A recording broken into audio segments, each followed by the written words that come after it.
Good morning, everybody. Happy Super Friday. Welcome to the Courtroom Files Live. It is good to have you here today. Let's make it a great day. We are going to start in the Wayback Machine, however. Courts are still kind of booting up. Apparently, they all had updates last night, so it takes extra time to boot up. But we'll start with Derek Meineke. This is from yesterday afternoon. Get us in June, and then I'm going to make a note here. Need to confirm whether it's a 1 year or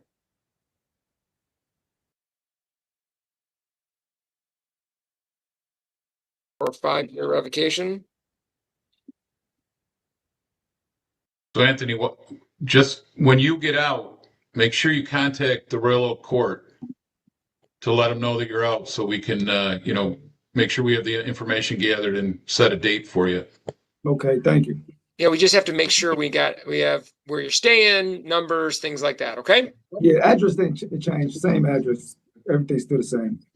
Okay, good. Good. All right. So then we'll see you sometime in June. In the meantime, just obviously keep your head down, make no friends, get out of there as quickly as possible. And then we'll see what the lay of the land is. If we get bad news, it's a 5-year. I'm still going to take into account all the times you showed up for this court and still figure out a way to give you some type of consideration for being in this program. But if it's a 1 year, well, then you Mr. Vega, I think you have to have made a promise to yourself that you've spent enough time in jail. And so it's time to make sure that, we use this moment in time. There will never be a better time to go for your license. There'll never be a better time to make the changes. It's not a tomorrow I'll do this. Tomorrow I'll do this. I mean, tomorrow's now. Let's do it. Yes, appreciate that. Thank you, Judge. I really do. Thanks. All right. I'll see you in 5 months. All right. All right. Take care. Take care. Thank you. Thank you, Judge. All right, Mr. Angat, I'm going to jump you in with, you have Macomb as well, is that right? Yes. Okay, so that's Mr. Portia and Mr. Angat, room 3. Thank you, Judge. All right, Putman, 2015-86527. Your Honor, Elizabeth Chappelli on behalf of Brandon Putman. Mr. Putman is currently in OCJ. However, he's been working with the bondsman and he's posted his bond, so he will be released, I believe, today. He comes to the court with a valid operator's license. He's had it for some time. He was booked on the 31st of December, arraigned in Royal Oak on the bench warrant on the 2nd of January, and posted bond for Royal Oak on the 14th. So I was going to ask you to consider closing the file with 12 days jail credit. His fiance did post $100 in her name. And I would ask the court's consideration for perhaps returning that in lieu of his jail service. How long is he in? There's some other case he's got going on in Southfield. Well, he's going to post that bond today, so I anticipate he'll be released on that today.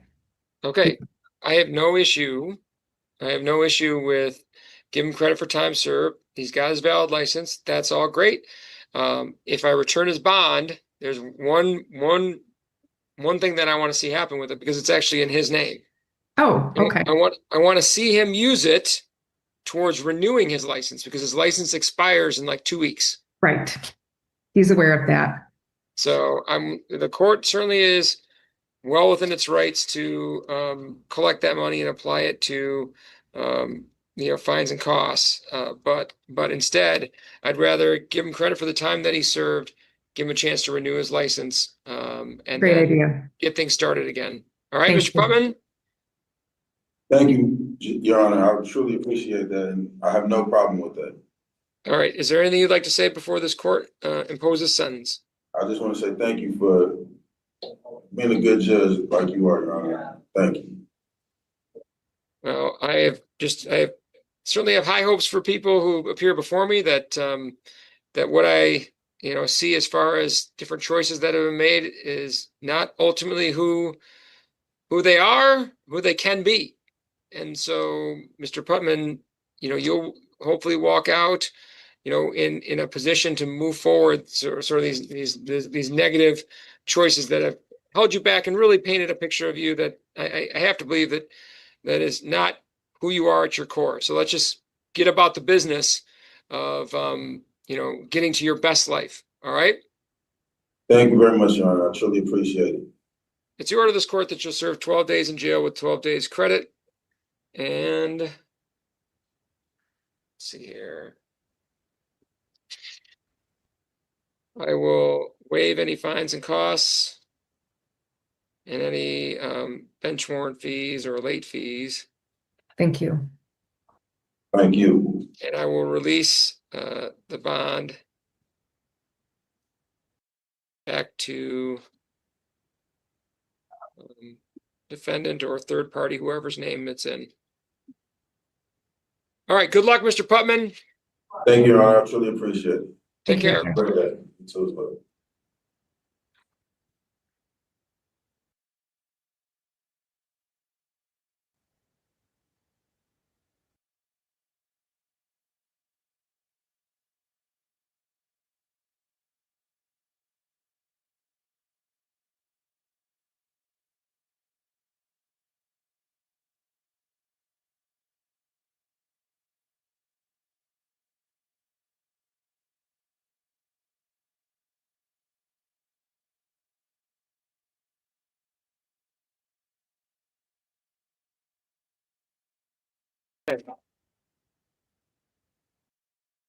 Glenn Jacobs.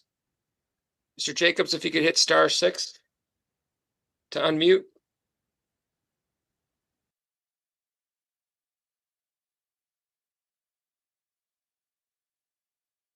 Jacobs, are you there? Can you hear me okay? You just have to hit *6 because you're muted right now. Hello? There's Mr. Jacobs. Hello? All right. 2201538, Glenn Jacobs. Your Honor, Elizabeth Yes, sir. Chappelle, on behalf of Glenn Jacobs, who's on the telephone. Mr. Jacobs, how are you? I felt better, but I'm here. Okay, so Judge, he is Yeah. working with Ms. Spodek regarding his license restoration. He's following all of the protocol for that hearing preparation. The issue is monetary at this point in terms of going forward and getting the substance abuse evaluation and the 12-panel drug screen. So he's not been working. He's just here today to ask for more time because he's committed to working with his attorney to get his license. I knew going into this, we've talked about this many times, it's going to be a grind. But as long as Mr. Jacobs is asking me for more time, I'm going to allow that because what an accomplishment it will be. And what a tremendous sense of pride that can be restored in knowing that, you were willing to do what it took and you were willing to see it through all the way to the end. So, I mean, that is that I want for him. I want it because he's been here so long. I want him to have that sense of accomplishment. So, Mr. Jacobs, if all you need from me is more time, I'm happy to give it to you if that's what you're looking for. I would appreciate it, Your Honor. All right, so keep just chipping away. There, our day will come. It will. We're way closer now than when we started, and let's just keep plowing away. All right. I appreciate it, Your Honor. Thank you. Thank Good you, luck, Your sir. Honor. Take Take care, care. Mr. Jacobs. Once again, good morning, everybody. Happy Friday. Welcome to TCF Live. We were in the Wayback Machine, but courts are starting to come online now. Let's actually get into real-time courting. Judge Anna Marie Anzalone. Ms. Spiegel. All right, so are you satisfied let me ask you again, are you satisfied with Ms. Underwood as your attorney and the advice that she's given you? Yeah. Right, Ms. Underwood, do you wish to explain or challenge the accuracy or relevancy of any information in the pre-sentence report? I don't believe we do, Your Honor. All right, before the court passes sentence, is there anything you'd like to say on behalf of Ms. Spiegel? Your Honor, Ms. Spiegel recognizes that she has really not availed herself of the opportunities that she's had, Your Honor. She recognizes that she should not have left when she did, and she knows that was wrong. Ms. Spiegel acknowledges the problem. She appreciates what the probation department does, and I think, all things being equal, she would welcome another shot at probation, but she understands the recommendation in this matter. Your Honor, there are a couple things. As she said, she would be interested in, at some point, being able to pay her fines and costs on and get out of jail, Your Honor. Whether we call it a buyout or whatever we call it. The second thing is that Ms. Spiegel does want, in this case, to have the no contact dropped so that she can have contact with the other individual. Your Honor, we would ask for significantly less than the 11 months recommended. I don't believe it, is appropriate. Ms. Spiegel understands that she needs help. And I think the sooner she gets that help on her own, and if I know she comes to our office, Emily will be willing to help her, so that's where we are, Your Honor. Thank you. What no contact? You put us in contact. Brianna? Hold on, you can't talk. I'm sorry. I don't see a no contact in the probation violation recommendation. Well, I guess it would probably end with the case, Your Honor. Okay. Yeah, it would. Okay. All right. Ms. Spiegel, is there anything you'd like to say on your own behalf? I know I screwed up. I shouldn't have ran for so long. And I know what I got to do when I get out of jail. I am going to get help. So Ms. Spiegel, you definitely were a bright star in our recovery court program. You excelled. You were a positive influence on other people within the program. You were doing exceptionally well. And obviously we understand relapses and what happens, but I don't understand why you just didn't come back, because you were doing so well and you would have continued to do well. And obviously she did avail herself of all the programs and she did exceptionally well. And I know she can do that again. But in light of the period of time you absconded and also the admission of using methamphetamine, I do find the sentence to be appropriate. So it's sentence of the court that your probation will be terminated and you will serve 11 months in the Lenawee County Jail on both dockets. I'll give you credit for time served of 126 days on both dockets. Obviously, any probation terms that were in place would not be continued because your probation would be revoked.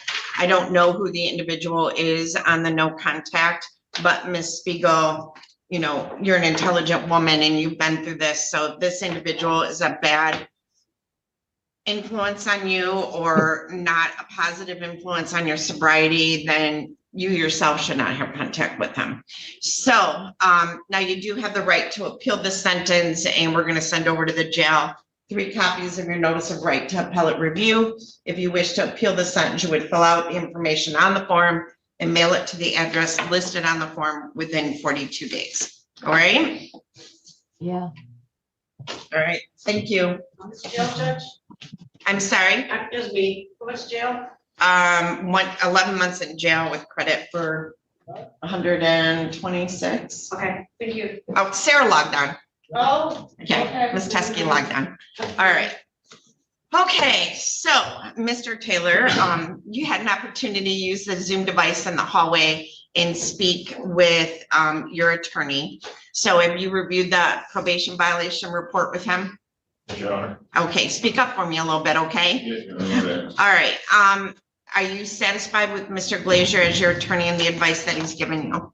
Yes, Your Honor. All right, Mr. Glazier, do you wish to explain or challenge the accuracy or relevancy of any information in the pre-sentence report? No, Your Honor. Does, looking at,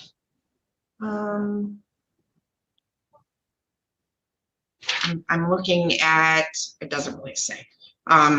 So I'm not sure if he has prior charges or not. The pre-sentence report doesn't. It mentions within the report, he has no criminal history.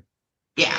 So, and there are no guidelines because it's a misdemeanor. Mr. Glazier, the recommendation is for fines and costs, and the court will follow that recommendation. So is there anything you'd like to say on behalf of Mr. Taylor? No, Your Honor. All right, Mr. Taylor, is there anything you'd like to say on your own behalf? No, Your Honor. All right, so I do take note that Ms. Banda did request as light of a sentence as possible, and I believe she's here in the court today as well. So I will follow the recommendation on this in determining the appropriate sentence in this case. The court considers the seriousness of the offense, your history, the principle of proportionality, the statutory penalty, the cost of confinement, the sentencing guidelines, the report and recommendation of the probation department, as well as what has been said upon the record at this hearing. The criteria and reasons for the sentence are the nature and gravity of the offense, the discipline appropriate to its commission, deterrence against repetition by you and by others, the potential for reformation, vindication for law and protection of society. So let me pull up. This is a misdemeanor.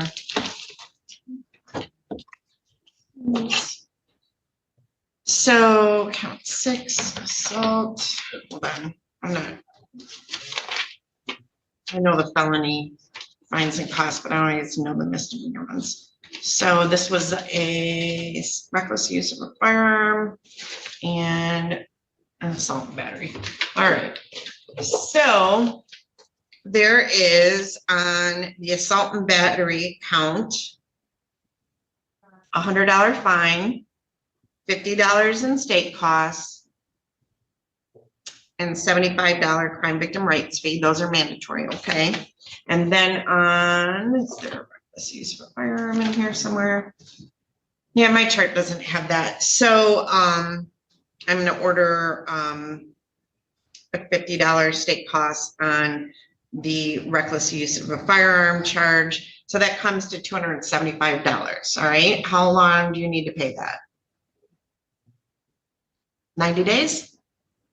Yeah, probably so. Okay, so I'll give you 90 days to pay that. You would pay that on the 3rd floor of the courthouse in the clerk's office, okay? Yes, And I think they take cash. Usually cash always works, right? Mr. Taylor, obviously this behavior is outside of your normal behavior. You have no prior record. You show a good work history. So what I would say is that being a partner is hard sometimes, you know, and if you guys are having struggles, there's nothing wrong with counseling, whether it's through a pastor or through a counseling service or even online. They do it virtual now. There's nothing wrong with learning better communication skills and better ways to handle conflict, so that, you know, obviously this never happens again, which I doubt it won't. Do you have your appellate papers? Okay, so you do have the right to appeal this sentence. My bailiff's going to hand down to your notice of right to appellate review. I'm going to initial and date one copy for our records. The other copies are for you. If you wish to appeal your sentence, you would fill out the information on the form and mail it to the address listed on form within 42 days. All right.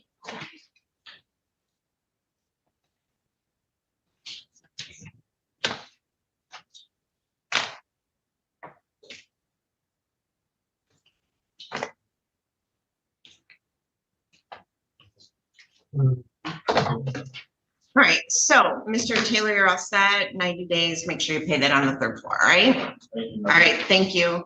And the record should reflect, I received that, the signed copy of the notice of right to appellate review. Mr. Glazier, you're still here. Are Yes. we good? Is that the only one you had? That's the only one I have. Thank you, Your Honor. All right, thank you. All right, Mr. Signs, in the matter of the people of the state of Michigan versus David Royal Signs, file number 24-22047FH. This is date and time set for a probation violation sentencing. Miss Underwood, you've met with your client. I need a breakout with my client yesterday. I need to break out with my client. My Zoom was cut off. Okay, so Mr. Signs, I am going to open a breakout room for Okay. you and Miss Underwood. Okay. Hold on a second. I'm gonna close the hallway one. All right, so, jail suit 5. And Miss Underwood, go ahead and join that breakout room.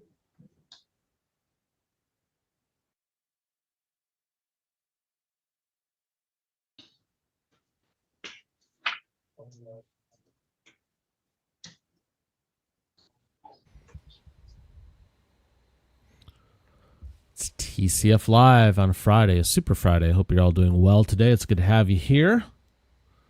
Let's have a great day together today. Looking forward to it. Let's change it up. Let's stay in Michigan, but we'll go to Pontiac, the 50th District Court. Judge Jeremy Darnell Bowie. There we go. I'm sorry. All right, we're here for an exam on the proceeding. Yes, Your Honor. All right, any preliminary matters? Yes, Your Honor. I have already shown exhibits, people exhibit 7, 9 to the defense counsel. Exhibit 7 is the lab report, which is the direct comparison. Exhibit 8 is the certified copy of conviction for Mr. Menard. And exhibit 9 is the certified copy of conviction for Mr. Harper. Okay. I don't believe there's any objections to their admission. None of it, Mr. Goodman. None on behalf of Mr. Harper either, Your Honor. People's exhibit 7, 8, and 9 are admitted for preliminary examination purposes via stipulation. Any other preliminary matters? There are a few other videos. I actually didn't, I apologize, Your Honor. I didn't ask if defense counsel was stipulating to the admission of the other exhibits. If not, I can lay a foundation for them. All right. Mrs. Can you hear when they stand at the tables? I don't know if we can accommodate the podium unless we take the testimony. Can you hear? Yes, if they keep the mic close. Yeah, can you pull them black mics closer to you? Yeah, all right. Just keep your voice up. Miss Brandy, your mic is kind of. Yes, Your Honor. Towards you. Okay. A little closer, Miss, to take the band. Is this better? Yeah, you don't have to lean over, just keep your voice up. Oh. All right. Any other matters? No, Your Honor, except, can I publish these exhibits to the court? May I approach? May I approach? Thank you. All right, I know that there's individuals in the court, so the court will put a mutual order of sequestration. If you remain in this court and you hear testimony, you'll be barred from testifying in circuit court if this case goes to trial at circuit court. I don't know the individuals in the court, I don't know the case. I'm gonna start with people in front of me to stand up and state their name. So ma'am, right there, can you stand up and state your name? All right, ma'am, to the left, state your name. Pete McCain. All right. Devonica Denard. Here's your name, All right, so your name's for the record. So I don't know if the attorneys want to talk and see if they may know anything about this case. I'll give you about 2 minutes, but if you remain, you cannot testify at circuit court. So just want to make sure everybody understands and know that. So.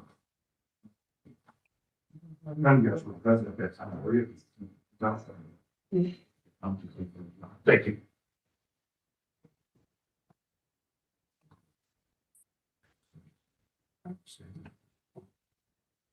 Do you want to have any information about the case? Okay. All right. So we may proceed. Your Honor, people call the Tech Bravo Theater.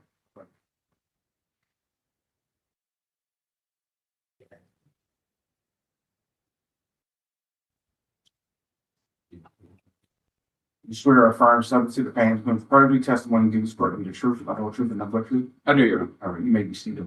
Whenever you need the PowerPoint, just let me know. Share it against you. Detective, how are you employed? Middleton County Sheriff's Office. How long have you been employed with the Oakland? Can you start with his name and? Oh, I'm so sorry. Detective, will you please state until your full name? Robert Bader, R-O-B-P-R-T, Bader, B-A-D-E-R. Detective, you indicated you are employed by the Oakland County Sheriff's Office, correct? Yes, How long have you been employed with the Oakland County Sheriff's Office? over 6 years now. I'm going to direct your attention to September 23rd, 2025. Were you working that day? Yes, And were you contacted by a Detective Michaels? yes, I was. Why were you contacted by Detective Michaels? She came asking for assistance in a malicious destruction of property report that she was currently investigating. She stated that she had some video evidence that a vehicle that was damaged, back window was shot out from an apparent shootout that occurred in the Newman Court Apartments.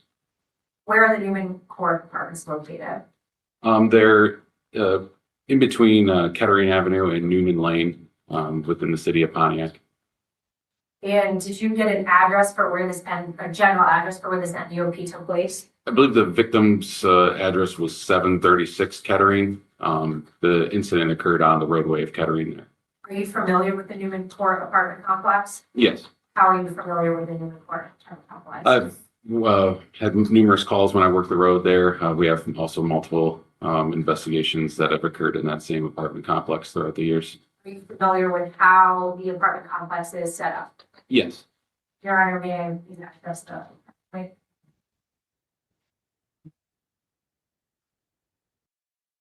Detective, do you recognize this photograph? I do. What is this image of? This is an aerial map of the Newman Court Apartments. For the record, can you just please describe how the Newman Court apartments are arranged? It's set up in essentially a rectangle. There's Kettering Avenue, which runs north and south on the west side of the apartment complex, and then Newman Avenue, which also runs north and south on the east side. We call them, refer to them as cut-throughs. They're not technically streets, they're more or less parking lots, but they run through each of the middle of the apartment buildings to connect Kettering and Newman. And then each apartment is set up kind of in a square with a courtyard in the middle. And then there's longer townhome style apartments on the border perimeter. Okay, so it looks like, well, let me go back.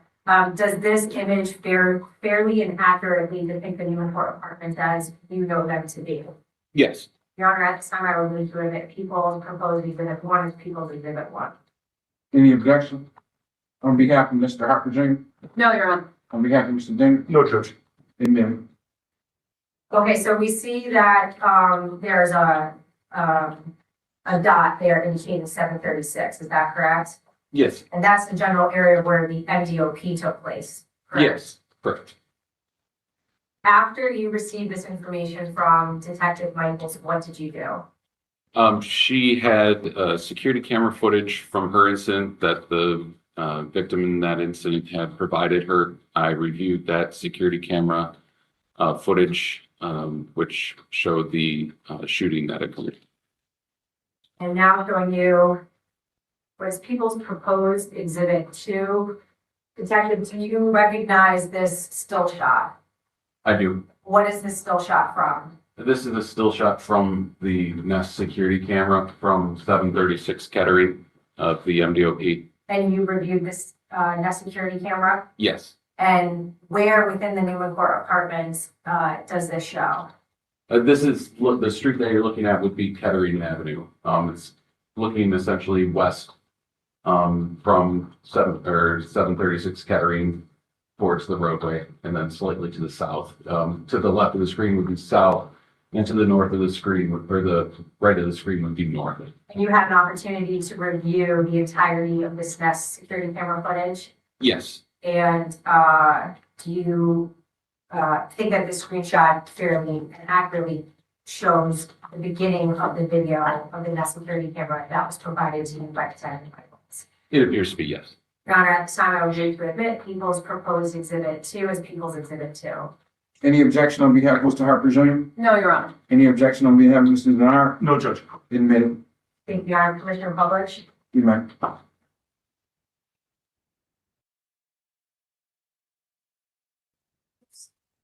I'm sorry, I know. Is there audio? I can hear it. You can hear it? I said, Your Honor, you need to be able to hear it. Maybe if you turn it up on the computer, but I did. I just want to make sure. try. Me just. Sorry. I'm sorry, our court is not technically advanced.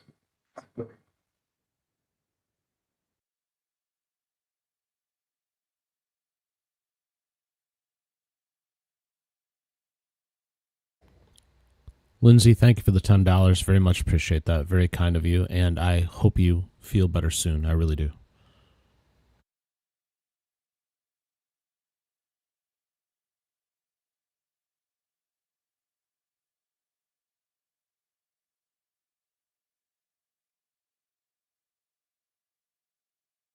Detective, this video cut short, is that correct? Yes. Why is it cut short? I believe that's just the amount of time the Nest security motion sensor was set up. It only records for a certain amount of time based on the user settings. And we can see it from this video that that it appears to be a newer white Jeep, is that correct? Yes, ma'am. After you reviewed this Nest security video, what did you do? I then went to cross-reference this incident to see if I could locate it within the security camera footage for the actual Newman Court apartments. You indicated earlier that you're familiar with the Newman Court apartments, correct? Yes. Are you familiar with the video surveillance system set up within the Newman Court apartments? Yes. How are you familiar with them? We've worked closely with the management of Newman Court apartments for several years now of investigating incidents within their apartment complex, specifically shootings. They have multiple exterior security cameras fixated throughout the apartment complex and staggered within the courtyards, at the rear of the townhomes, and on the roadways and parking lots as well. Cameras the same? No, there are some older cameras that still exist that were several years old now. They don't have any audio recording, and they're a bit different quality. The newer ones have just been installed within the last year or so, and those are of different quality. There's many more of them, and almost all of them, I believe, record with audio as well. Timestamps different between the newer cameras and the older? Yes, just due to management and maintenance, some of the older cameras have timestamps that are a bit ahead of the real time, which the newer cameras are in line with real time. How are you generally able to access these cameras? Do you have to go on site? We can.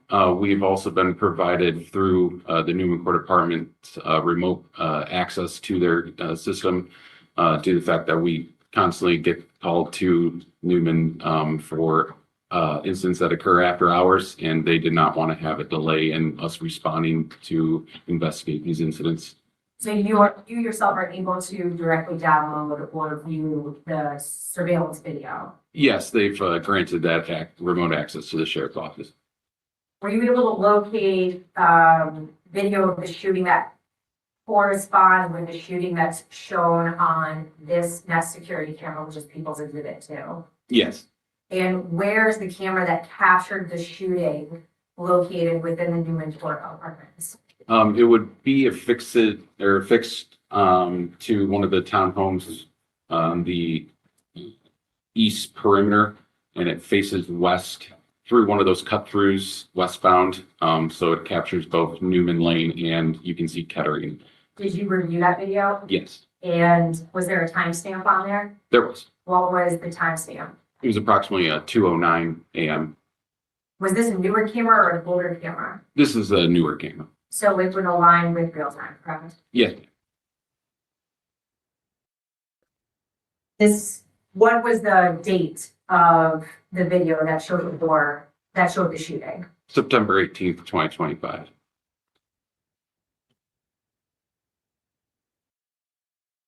I'm showing you was people's proposed exhibit 3. Detectives, do you recognize this still image? I do. And how do you recognize it? This is the still image from that camera on Newman Lane that I was just talking about, showing down that cut through from Newman Lane to Kettering. And does this still shot fairly and accurately depict the first image captured in the CCTV video of the shooting that took place at around approximately 2:09 a.m. September 18th, 2025? Yes, it appears so. Your Honor, at this time, I would move to admit people's proposed exhibit 3 is people's exhibit 3. Any objection, Mr. Harper Jr.? No, Your Honor. On behalf of Mr. Denard? No, Judge. Admitted. Thank you, Your Honor. Commissioner Polish? You may. And for the record, in which part of the screen should we be directing our attention? Your Honor, do you mind if I stand first?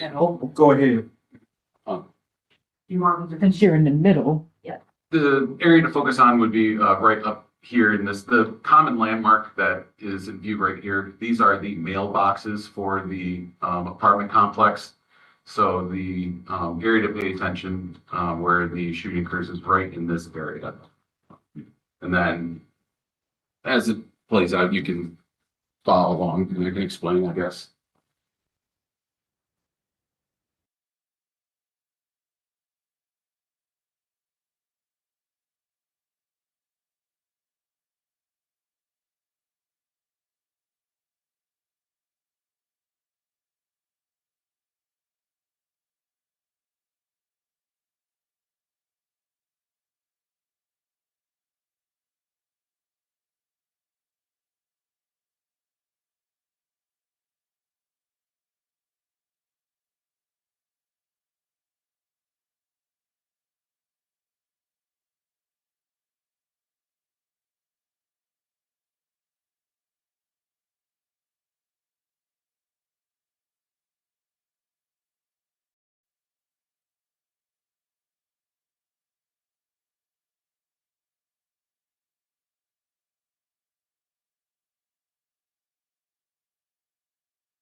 For those of you who will be listening on the podcast Detective, I understand. sorry, now I'm talking over. But on the podcast side, when we have these moments of silence, they're reviewing video.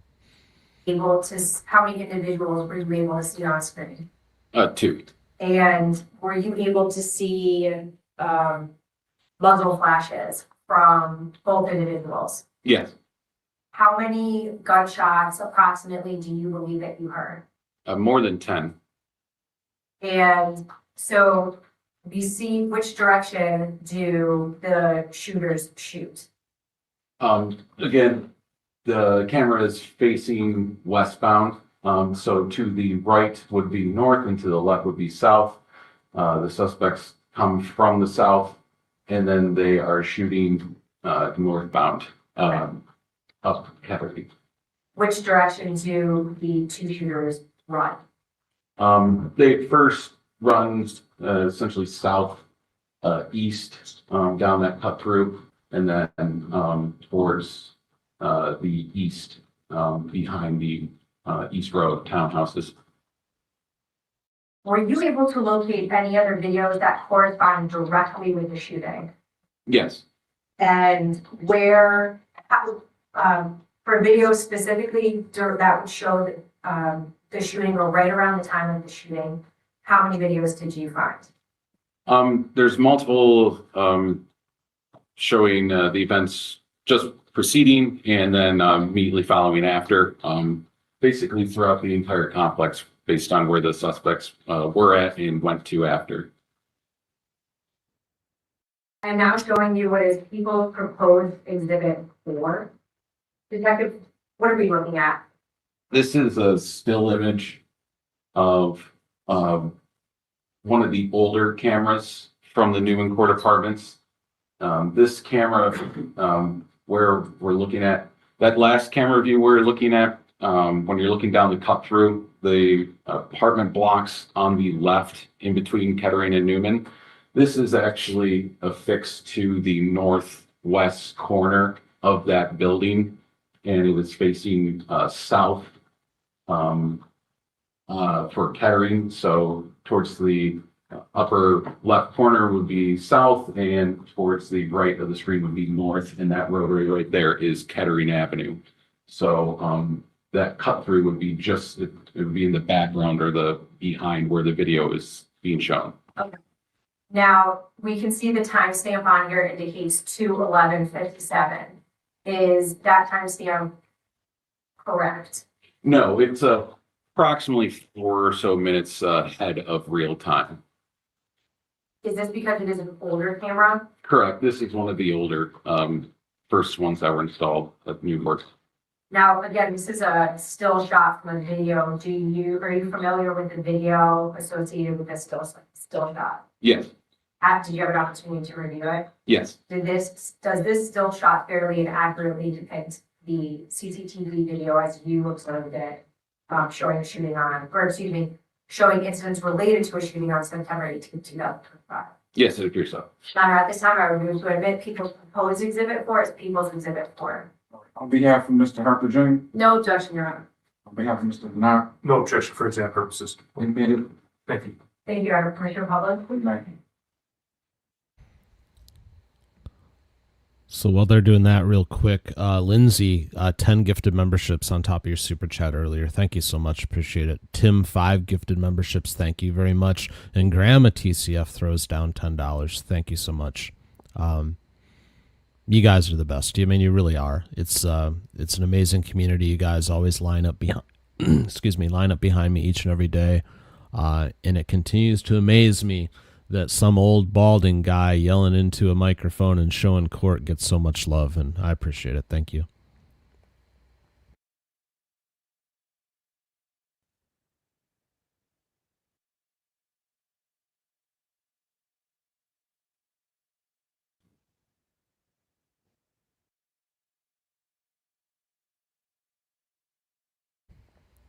And Barbara gifting 5 memberships. Thank you, Barbara. Appreciate it very much. Again, if you're listening on the podcast side, when we have these moments of silence during this hearing, they're reviewing video. You indicated earlier that this camera angle would be almost directly south of that cut through, correct? Yes. And so what we can see in this video is we can see 2 individuals getting out of the car and walking what would be north, correct? That would be correct. Which part of the Suburban did these 2 individuals get out of? One is observed exiting from the rear driver's side passenger seat, and the other is observed exiting from the right passenger side. And is there anything that you can notice about the Suburban? I know the quality is not great, but is there anything that you notice about the Suburban? There appears to be some running boards on the side of it, like footsteps, I guess you would call them. It appears to be white as well. Now, I'd like to go back.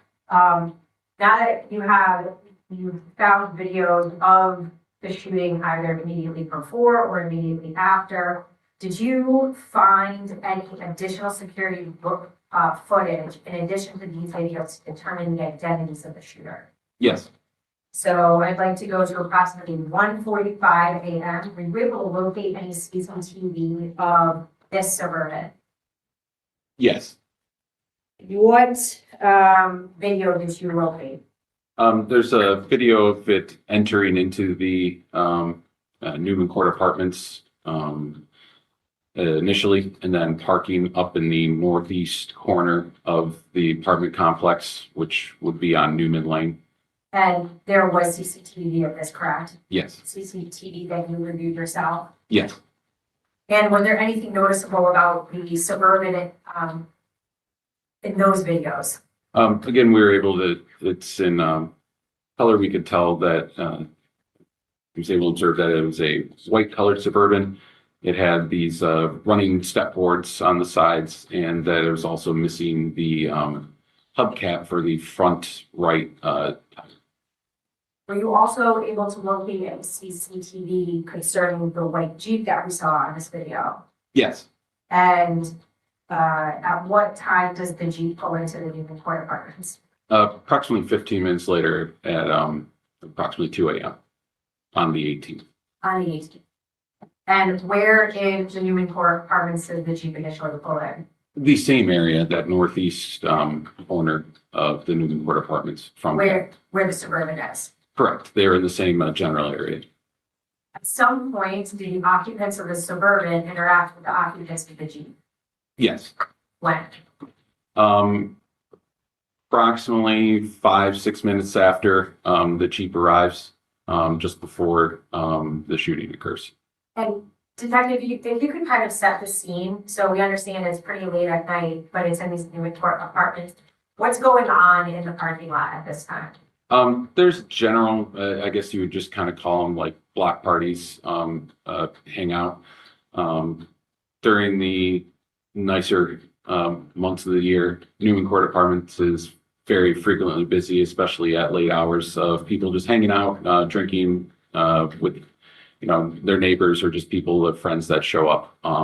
There be multiple vehicles that pull up and just kind of hang out.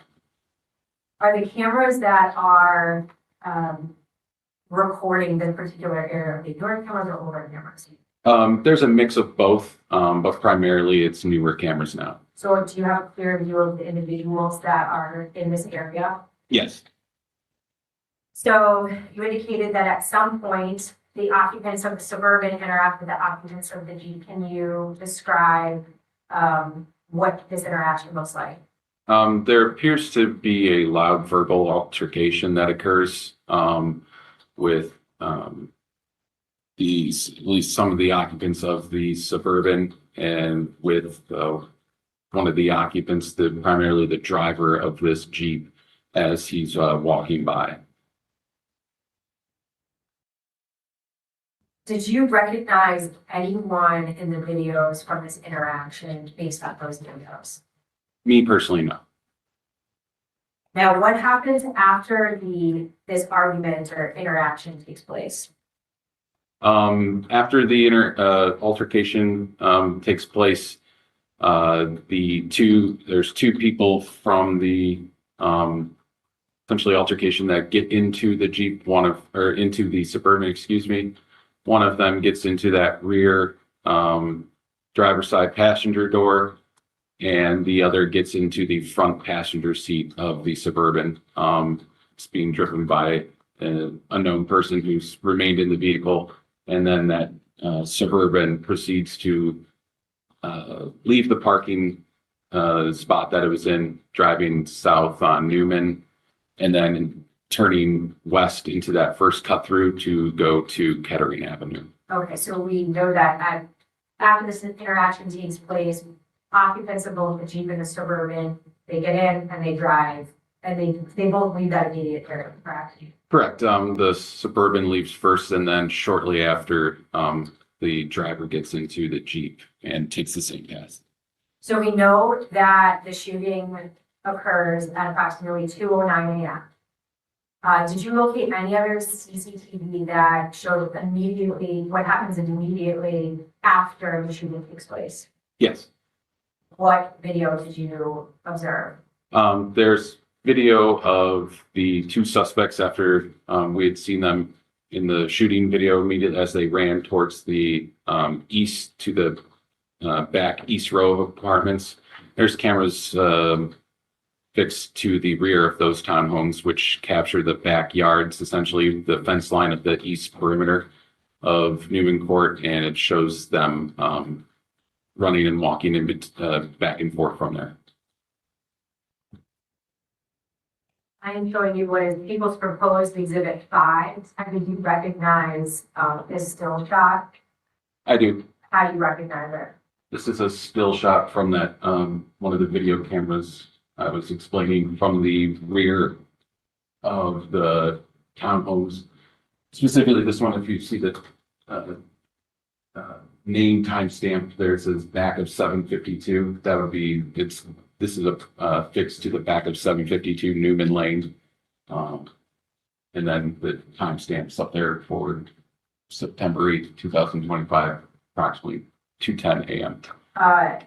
And did you have an opportunity to review the video associated with this still shot? Yes. Is the still shot fairly and accurately depict the CCTV video as you observed it for the shooting that took place on or about September 18th, 2025? Yes. Your Honor, I would move to admit People's Proposed Exhibit 5 as People's Exhibit 5. On behalf of Mr. Harper Jr., on No objection, Your Honor. behalf of Mrs. Menard, No objection for exam purposes. admitted. Your Honor, permission to publish? Actually, defendant, before I do that, is this timestamp correct? Yes. So this 2:09 a.m. is correct? It's 2:10. Excuse me, 2:10, I'm Yeah. sorry. Correct. Yes.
So detective, can you kind of describe what the video showed in this case?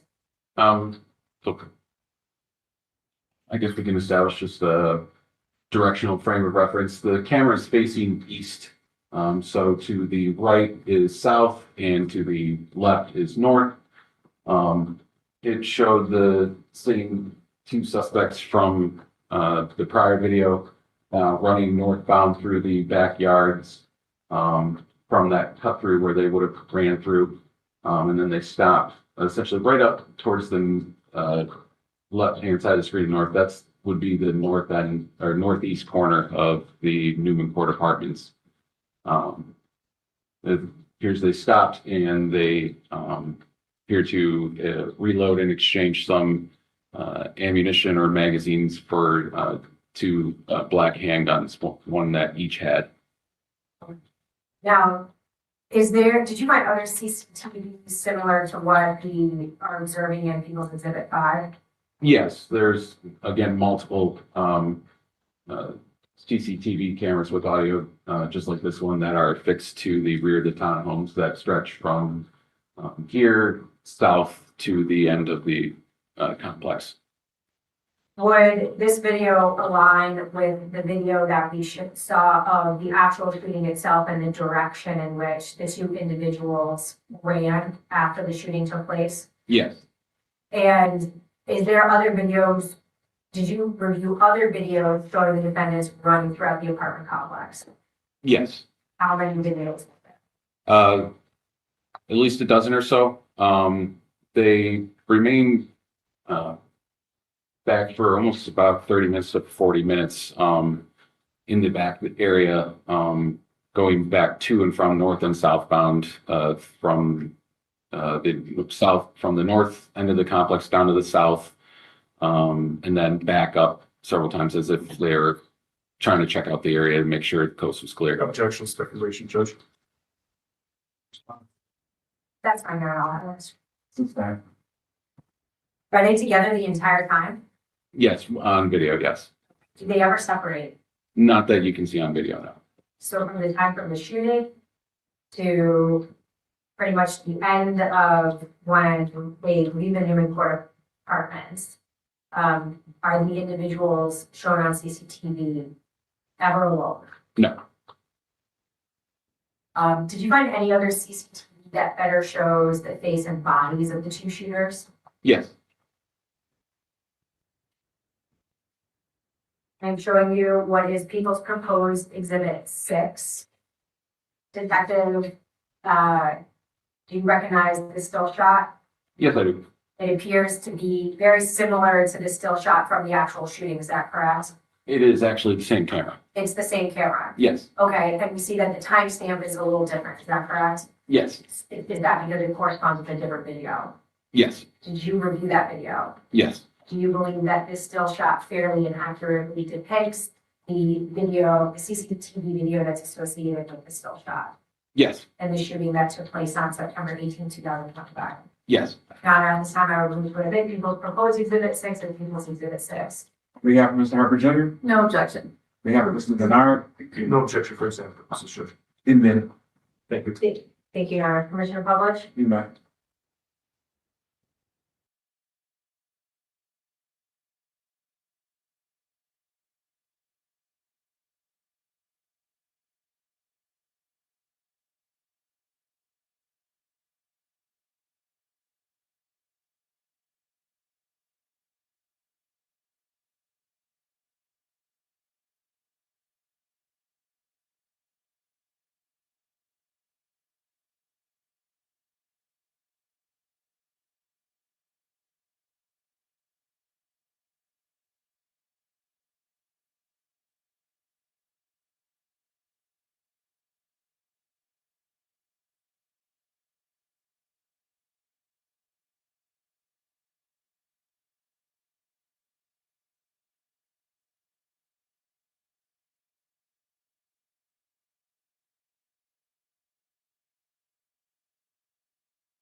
Okay, so Detective, if you can describe to the court a little bit about what this video shows.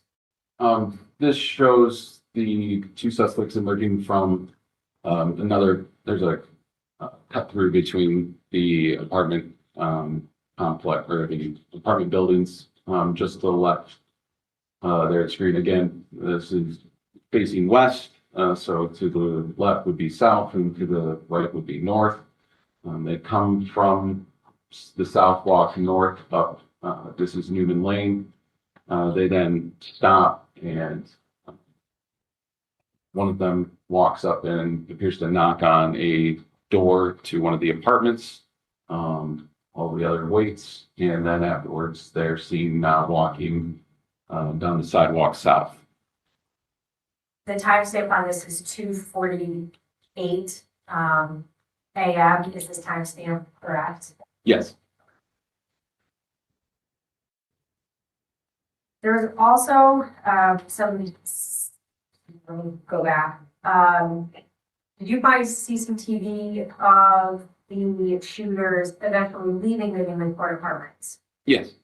And around, if you recall, around what time they left the Newman Court apartments? It's a few minutes after this video. Actually, I believe it's around 2:50 a.m. Did they leave together? Yes.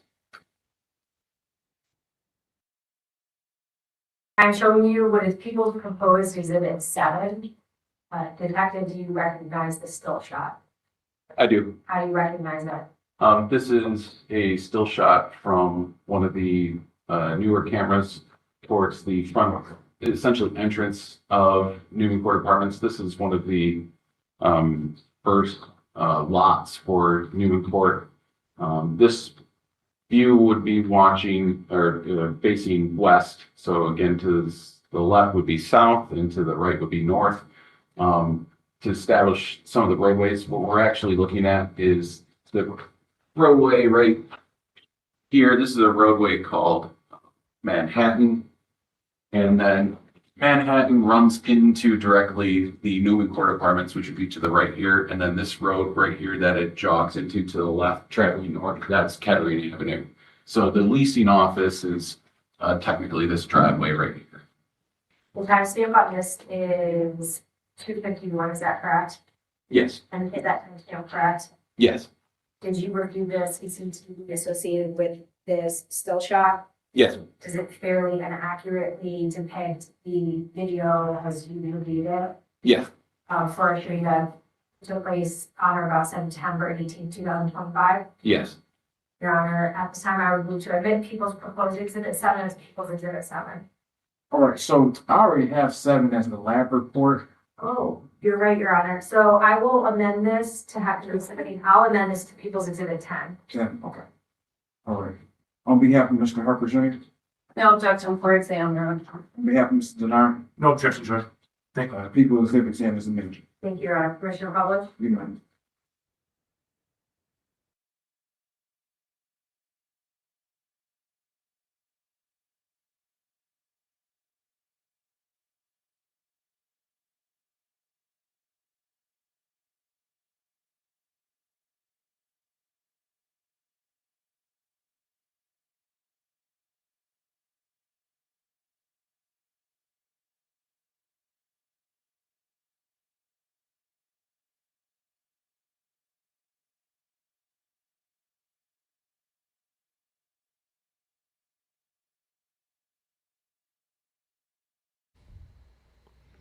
It's TCF Live. It's Friday. I hope you're all enjoying yourselves and having a good day. Again, we're in Judge Jeremy Darnell Bowie's court in Pontiac, Michigan. This is a preliminary exam.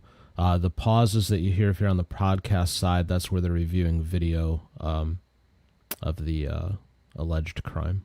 Individuals from all the other CCTV video that you observed. Yes. So in addition to the videos that show the shooters, did you also have CCTV just of what the Suburban was doing? Before or during? Just during this time period, do you know where the Suburban was? The directly after the shooting, the Suburban flees the area southbound Kettering. Okay, and then it comes back in, correct? Correct. Did you also observe CCTV of the shooting victim or the individual shot at? Yes. And did it show what that individual did immediately after the shooting took place? Yes. What did that CCTV video show? It showed the Jeep traveling back from the area of Kettering where the first, that Nest camera showed that it was stopped and shot at. It then drives back through the cut through to Newman Lane and then drives back up northbound to that northeast corner of Newman Lane of the apartment complex where both vehicles were initially parked and hanging out. Did the how many occupants did it appear to be inside that Jeep? Just one. Did that occupant appear to be the same occupant as the earlier in the night when there was that interaction between the occupants of the Suburban and the occupants of the Jeep? Yes.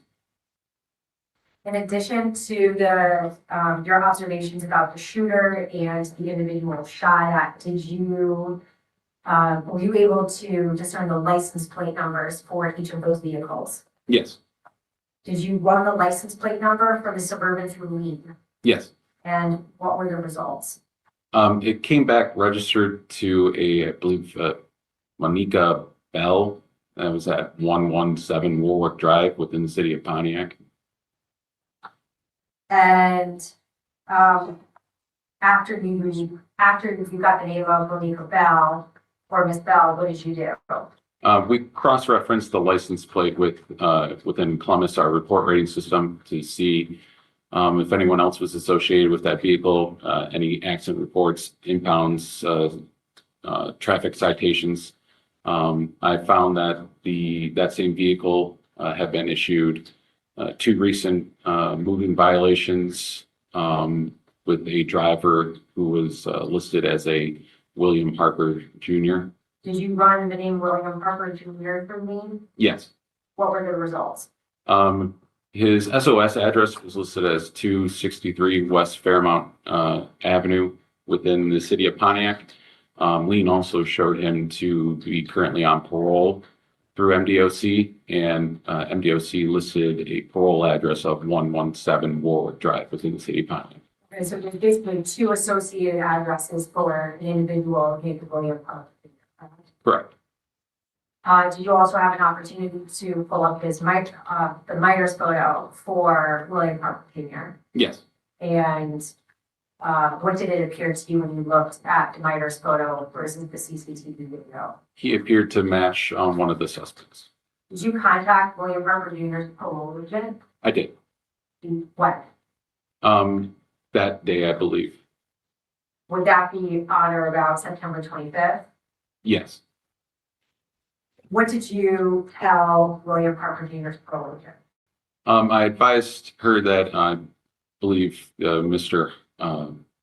Harper appeared to be involved in a shooting altercation that occurred within the city of Pontiac on this date and time. Asked her if she would be able to review the CCTV footage in order to see if she could possibly identify if Mr. Harper was in fact one of the suspects. Did you in fact provide CCTV? Yes. And photographs? Yes. Which ones? They were from that the same camera angle where the shooting was and where they are observed walking up and knocking on that apartment door later. And did you confirm any information with Mr. Harper's parole agent? She confirmed his addresses as being those two. Being those two. What about phone number? Yes. Now you went to the Newman Court apartment. Did you ever go to the Newman Court apartment physically yourself? Yes. When did you do that? The 23rd of September. And who went with you that day? Detective Mounts. Where within the Newman Court apartments did you go? Specifically the area of the shooting scene near those mailboxes. What if anything did you recover? We were able to recover 9mm shell casings within that same area where the shooting was observed occurring on video. Did you ever return to the Newman Court apartment complex? Yes. When? Believe it was like a week or so later. We did a re-canvas of the area to see if there's any additional shell casings that were initially missed. And there was an additional 9mm shell casing recovered in that same grass area near the mailboxes. You eventually had an opportunity to speak with Mr. Harper, is that correct? Yes. When? I believe that was September 30th. Did Mr. Harper come into the police station? He was brought in, yes. Was he Mirandized? Yes. Did he waive his rights? Yes. And he volunteered to spoke with you? Yes. And do you see Mr. Harper in the courtroom today? Yes. Can you please point to him and describe an article of clothing that he's wearing or perhaps some other identifying feature? He's seated to the right hand table next to his defense counsel. He's wearing an orange jumpsuit. He's got white socks. Your Honor, let the record reflect that the witness has identified the defendant, William Harper Jr. So noted. What, if anything, did Mr. Harper tell you with respect to where he lives? He confirmed that he lived currently at the time at 263 West Fairmount, which was his grandma's address, and that he lived in the basement. He stated he just recently moved there about a month before, and that the 117 Warwick Drive was his mother's address where he was previously living. He just had not updated his parole address. What, if anything, did Mr. Harper say with respect to the vehicle that he drives? He confirmed that he primarily drives his mother's white Suburban. Did Mr. Harper say anything with respect to September 18, 2025? Not really. I did ask him about it. He initially denied most of the questions that I asked. When I asked him who they were arguing with and got into an argument with, he did indicate that he didn't know who it was. Now, did you also run the license plate number for that white Jeep through Lee? Yes. What were the results? It was found to be an out-of-state Illinois plate for a rental vehicle. And did you eventually learn the renter of that Jeep? Yes. What was the name of the renter of that Jeep? Jamari Burns. Do you have an opportunity to speak with Jamari Burns? Yes. When? Believe that was the 26th of September. He came to the substation for an interview. When you met with Mr. Burns, did you determine that he was the same individual that was shown on all of the CCTV that you had reviewed for September 18, 2025? Yes, he confirmed that. You also had an opportunity to interview an Olante Denard, is that correct? Yes, ma'am. When was that interview? I believe it was in October. I want to say either 23rd or 26th.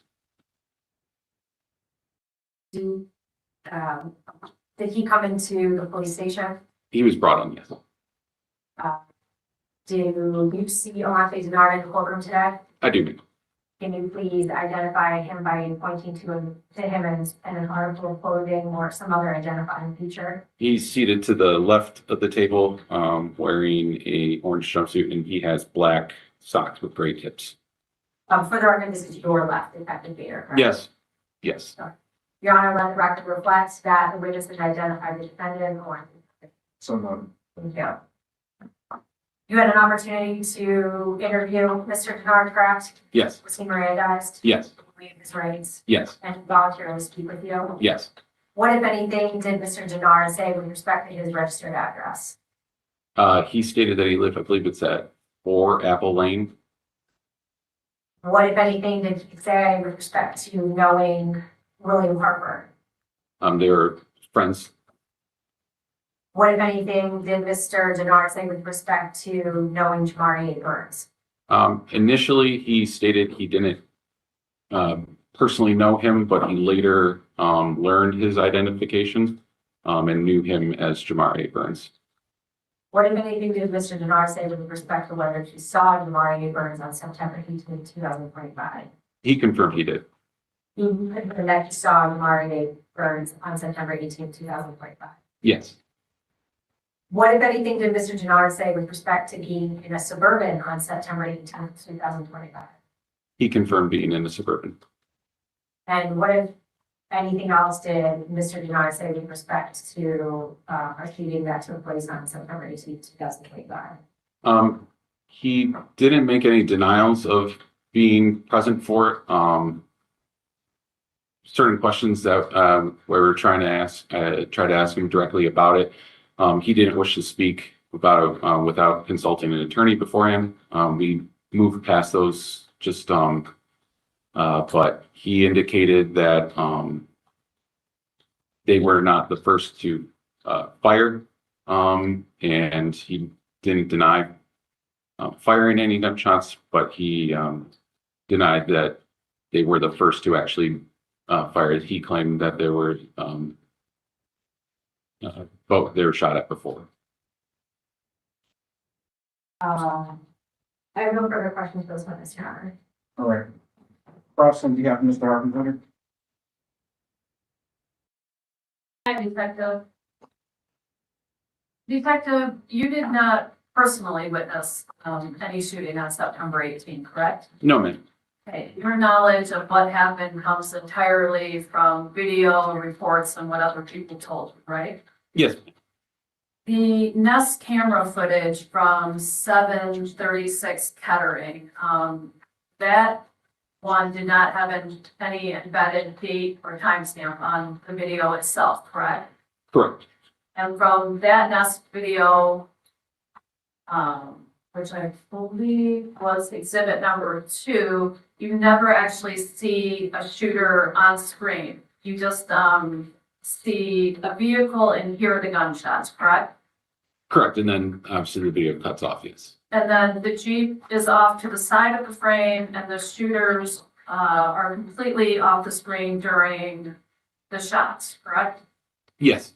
And then, so the Nest footage alone cannot identify who fired any of the shots.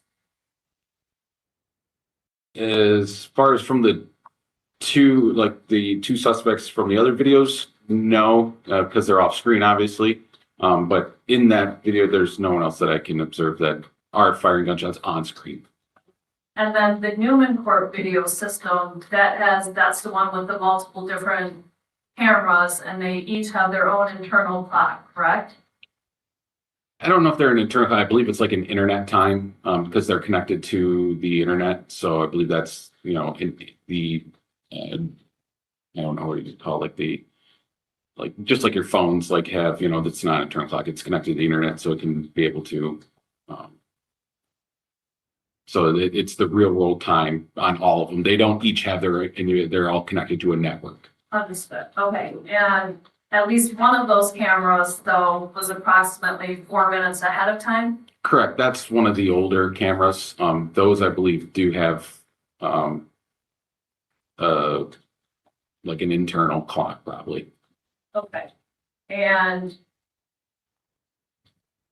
you didn't personally verify any of those timing mechanisms, did you? No, we don't have that. That's the other thing. All right, and the videos that you reviewed, they're all from fixed cameras with limited viewing options from different angles and resolutions, correct? Correct. They're fixed. They don't pan or anything like that. Some of them are a bit wider lens, and then the newer ones, as I said, most of them have audio. That's about the only difference. But through all of the videos, at no point do you see a clear close-up image of anyone actually firing the gun from their hand that the cameras were able to capture. No, that the video of the shooting, you can see muzzle flashes of the two suspects firing. Yes. But from far away, correct? I mean, Not a close-up image. Oh, not a close. Yeah, I understand. Yes. And then you concluded in your report that the individuals were aiming and firing based on body position, muzzle flashes, and not based on anything that was enhanced up close or anything. Correct.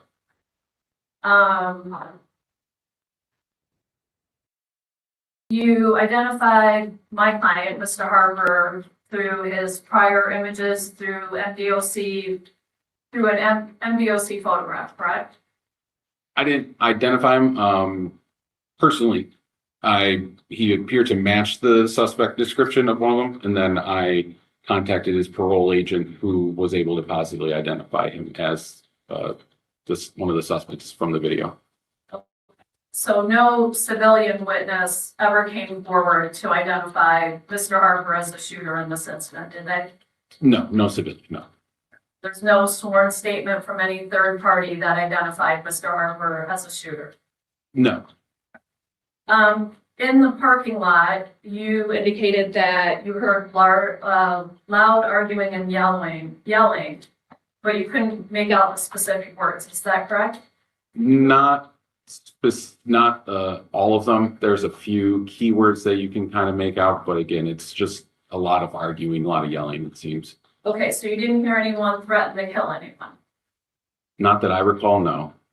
And during the argument, you cannot visualize Mr. Harper with the gun, is that correct? No. And you indicated that Mr. Burns had a black unknown object in his hand? Was that a reference in your report that there was a black object that Mr. Burns had? It appeared at one point directly after the altercation, as they had separated, it appeared there he did have some sort of black object in his hand, but we're unable to determine exactly what that object would have been. And that object was never recovered, is that correct? Not that I'm aware of, no.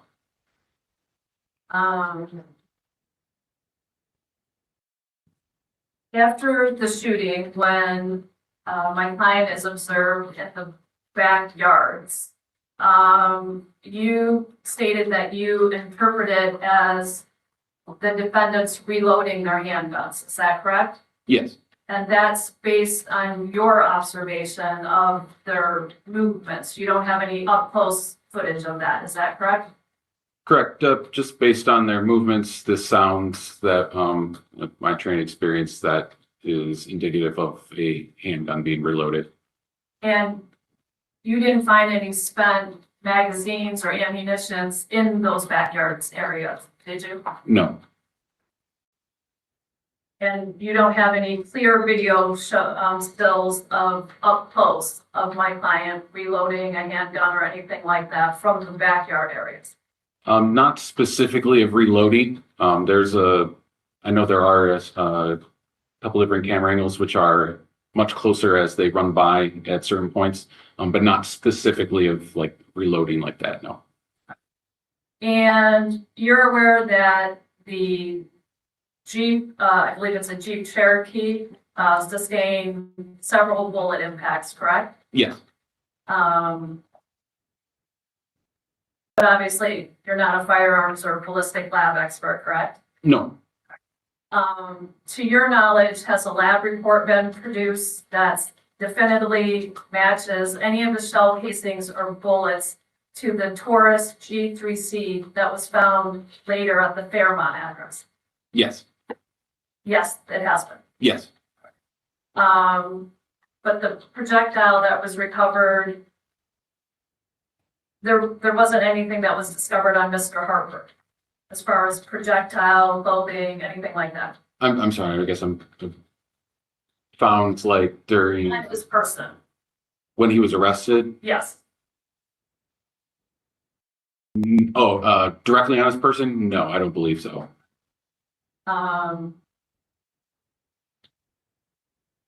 Let's talk about the 263 Fairmont for a minute. The Taurus handgun was found inside of, you were part of that search, correct?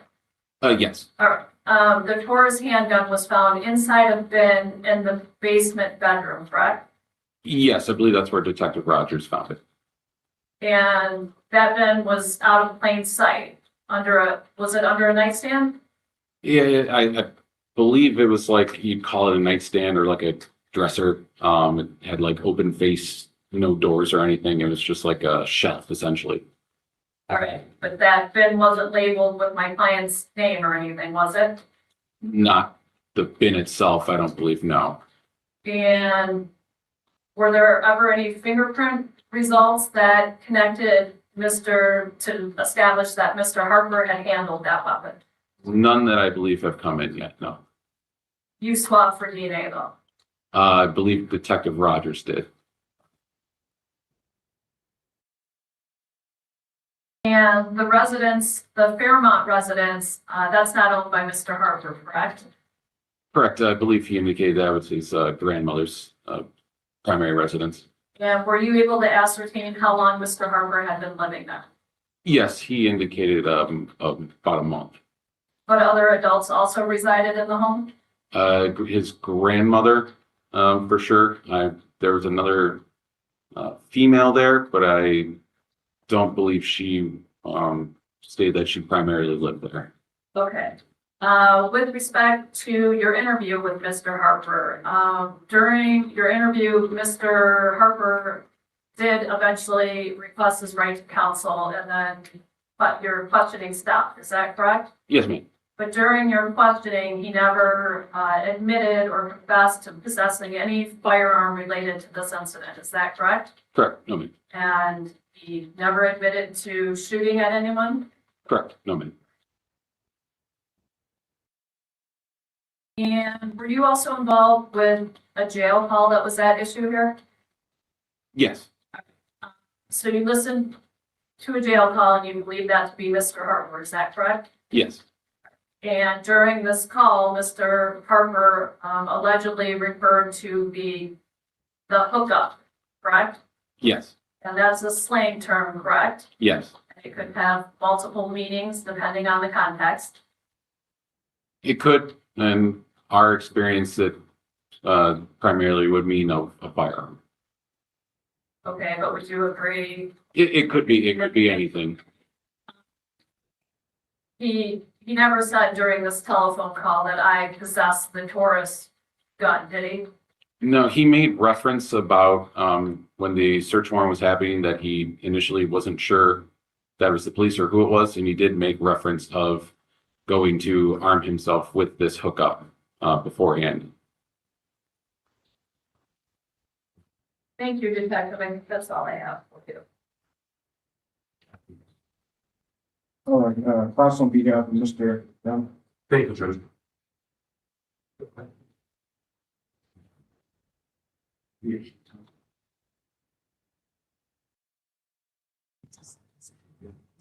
Detective, I will have to get questions for you, but were you present at Fort Everglade during the search?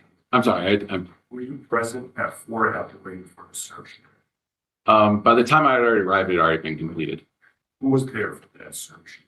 Initially, it was a fugitive apprehension warrant by our fugitive apprehension team that came in to retrieve Mr. Denard. So it was basically an arrest warrant? In an arrest warrant, correct. And then while they were in there in plain view, they observed some items that they believe were pertinent to perhaps this investigation. I obtained a search warrant for that.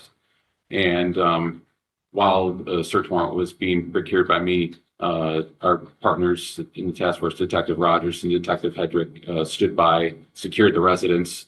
Once the search warrant was obtained, they completed the search warrant. There was no gun there, though, right? No, sir. There's no bullets there, right? No.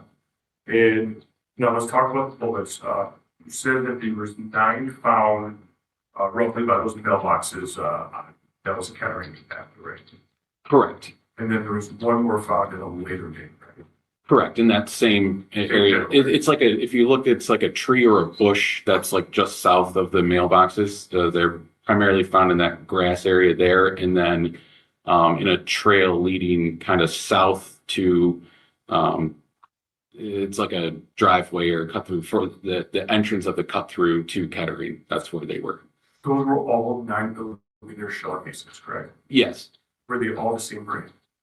I can't recall if they're all the same brand. I don't believe that they all were. And those have been tested for fingerprints, DNA, or anything like that? No, fingerprints aren't obtainable from an object so small like that, and DNA is not generally submitted for shell casings except in homicides. So in other words, there's no connection between Mr. Bernard and those shell casings from a DNA or standpoint, correct? Correct. That none that have been tested on our end for that. With those casings, there was a lab analysis that was done by sheriffs, right? Yes. And those shell casings they weren't matched to a weapon associated with Mr. Bernard, correct? As far as like directly associated, like that were taken off of his person or from his residence, no.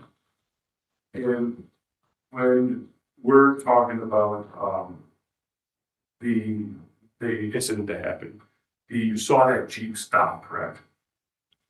From the nest? Yes. Yes, sir. And there was no fire shots, no shots that you heard that were fired at that time, correct? Correct. And then the person that was driving the Jeep got out of the car, correct? Correct. No shots yet. Directly when he's standing out, no. And then just probably seconds afterwards, after that person was out of the car, then you heard the shots. Correct. So let's piece that back together. The Jeep was driving.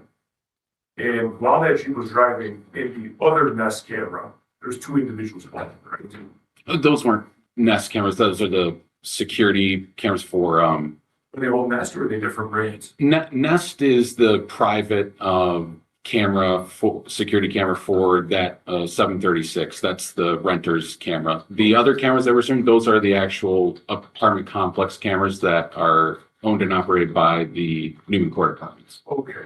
But that's so you do not have access to Nest, but you have access to the Newman ones? Yes, Okay, so the Newman gives you access to the cameras that they control. correct. The Nest one was provided by the victim of that MDOP. Their back window was shot out. That was for Detective Michael's investigation. Yeah, So that was an individual, that just somebody that lived there. correct. Have you provided that name of that individual? I might have looked at it.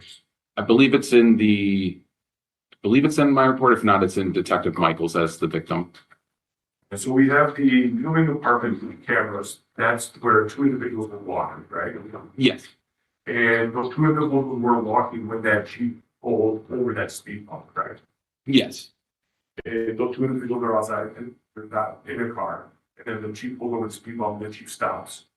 yes, And when the Jeep stops, the person in the driver's seat opens up the door and gets out. correct. Then you hear the shots fired.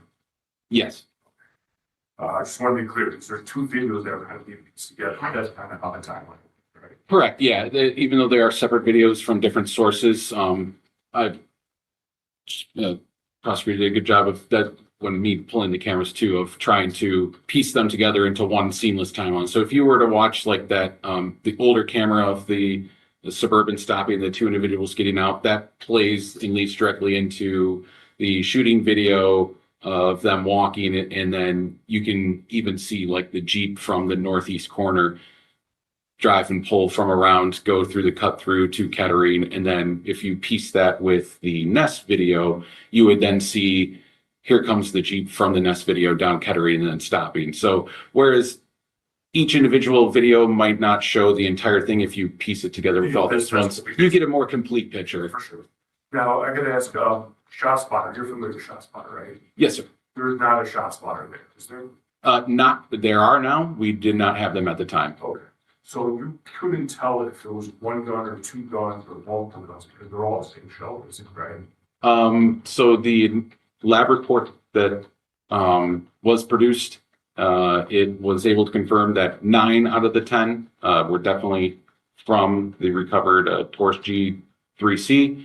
There was then one 9mm that, while it did have, I don't recall offhand the correct verbiage you're supposed to use for it, but it basically stated there were enough characteristics to attempt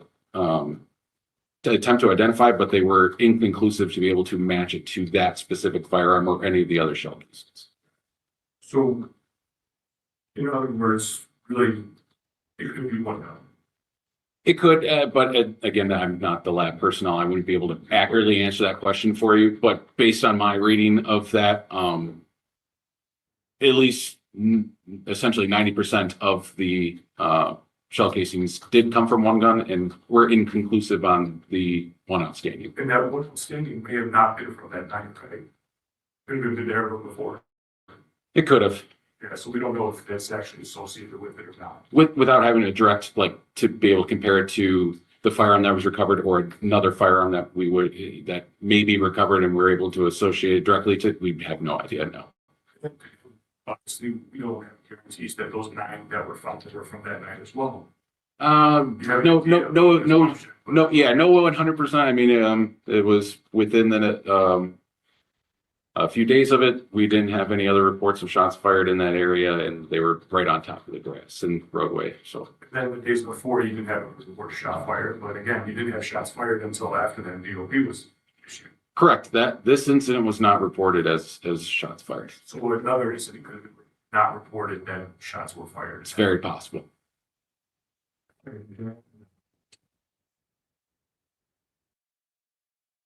That's all I got. All right. Thank you. All right, you regret?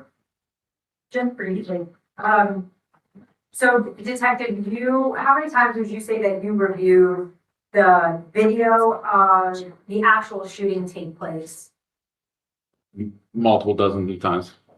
And you indicated that you could see muzzle flashes, correct? Yes, Could you see muzzle flashes from 2 individuals? yes.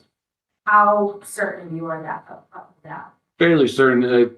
Muzzle flashes don't always get captured on video as accurately as each time. Like, there's no guarantee that a muzzle flash is going to be as predominant of a bright flash coming from the end of the gun.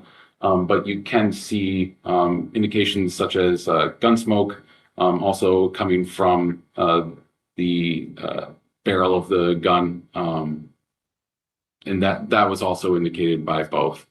And you could also see from the video of what of the two individuals running through the backyard immediately after the shooting. It appeared that the individuals were sharing ammunition, correct? That's what it appeared to me. Based on what appeared to sound like and looked like a firearm being unloaded. Appeared like he's manipulating the weapon and magazine. I believe at one point he reaches down as if something was dropped, perhaps, and then shared it and exchanged hands with the other person, and then both guns are reloaded, and they then continue running.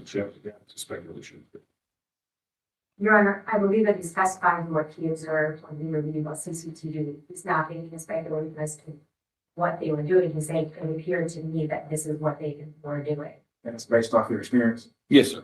Objection, no, thank you. And also too, it appeared that after the two individuals were exchanging ammunition, they walked and each were carrying what appeared to be a gun in their hands, correct? Yes. Going back to when you had that interview with Mr. Denard, did you show him any of the CCTV? Still shots, yeah. You showed him still shots. And what, if anything, did Mr. Denard say when you showed him those still shots? I asked him to point himself out of which person he was in the still shot, specifically from that camera that we watched of them coming up to the apartment door. He stated it was pretty obvious which one it was, since him and William have different physical characteristics. I asked him if he agree he's the one with the shorter hair, and he did. Thank you, Your Honor. No further questions. Stop time, second, baby. Watch that. Yeah, you walk that way. All right, any other ones? Yes, Your Honor. At this time, the people called Detective Nate Rogers.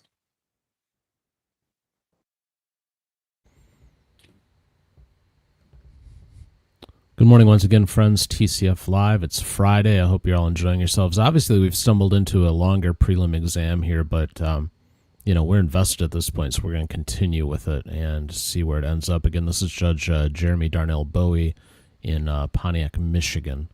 And heads up for those of you on the podcast side, again, when we've had pauses in this hearing, it's been when they've been watching videos, so just stick with it.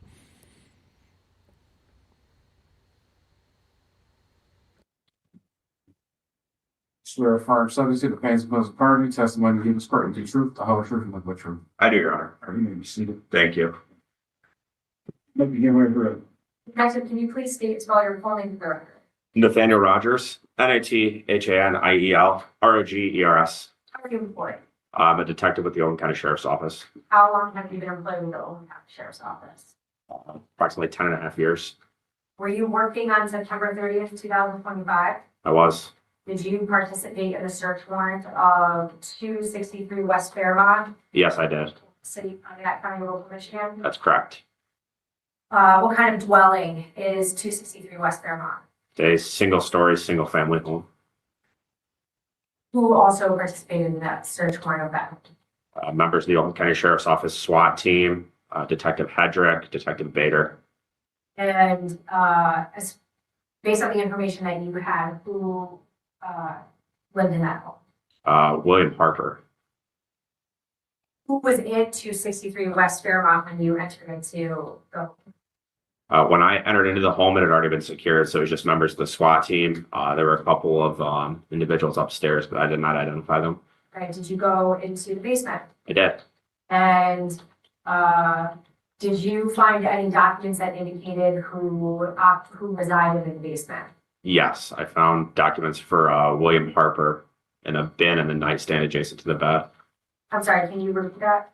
I found a Secretary of State receipt. It was a document for Mr. Harper. It was in a bin in the nightstand adjacent to the bed. Anything else that indicated that the basement was where Mr. Harper resided? I don't recall if I found anything else with his name on it. Did you find anything else in that bin? I did. What did you find? Found a Taurus G3C 9mm handgun, What color is that handgun? black. And what did you do with that handgun after you found it? Handgun was photographed, secured, was seized as part of the search warrant, swabbed for DNA, and conveyed to the Oakland County Sheriff's Office crime lab for testing. Did you check to see if it was loaded? I did. And was it loaded? It was. Fully loaded? The magazine had rounds in it, and it had a loaded chamber, yes. Are you familiar with Alante Denard? I am. How are you familiar with Alante Denard? I had numerous prior contacts with them in the city of Pontiac. Law enforcement? Correct. Okay. And where were some of these interactions that you had with Mr. Denard? The most recent interaction I had with him prior to this investigation was in June of 2021. Do you see Mr. Denard in court today? I do. Can you please point to him and describe an article of clothing or something unique to him? He is seated at the defense table, closest to the judge, wearing an orange jail uniform with a white undershirt. I love the record reflect that the witnesses identified Mr. Denard. So noted. No. And did you have an opportunity to review some of the CCTV associated with the shooting that took place on September 18, 2025? I did. How many videos or photographs did you observe? I don't recall specifically how many, but there were numerous different angles, different videos, and different still images that were captured and shown to me. Did you recognize anyone from these videos or photographs? I did. I was able to recognize and identify Mr. Denard.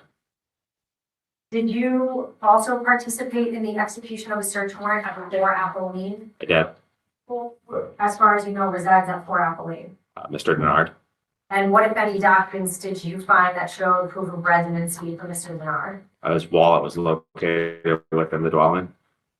And what, if anything, did you find in the home at 4 Apple Lane? There was an empty gun case that was located in the bedroom. Any clothing? I don't recall specifically. Would you have any reason to believe that or doubt me that there were a pair of boots that were covered? No. I have no further questions. Cross on behalf of Mr. Harper Jr. Ashley, thank you for gifting 5 memberships. Always appreciate your support. You mean a lot to me and to the channel, so thanks so much. Fairmont, correct? Correct. And you didn't personally witness any shooting on September 18th, correct? Correct. And when you arrived at Fairmont, that was with the SWAT team? Correct. And were you one of the first individuals to enter the basement? No, the SWAT team had the home secured and cleared prior to my entry. So you did not observe Mr. Harper in the basement? That's correct. And then with respect to the discovery of the Taurus handgun, you located this in a bin under a nightstand? I believe the bin was in the nightstand. Like there was an area for the bin to be placed in the nightstand. How big was this bin? Can you describe it to us?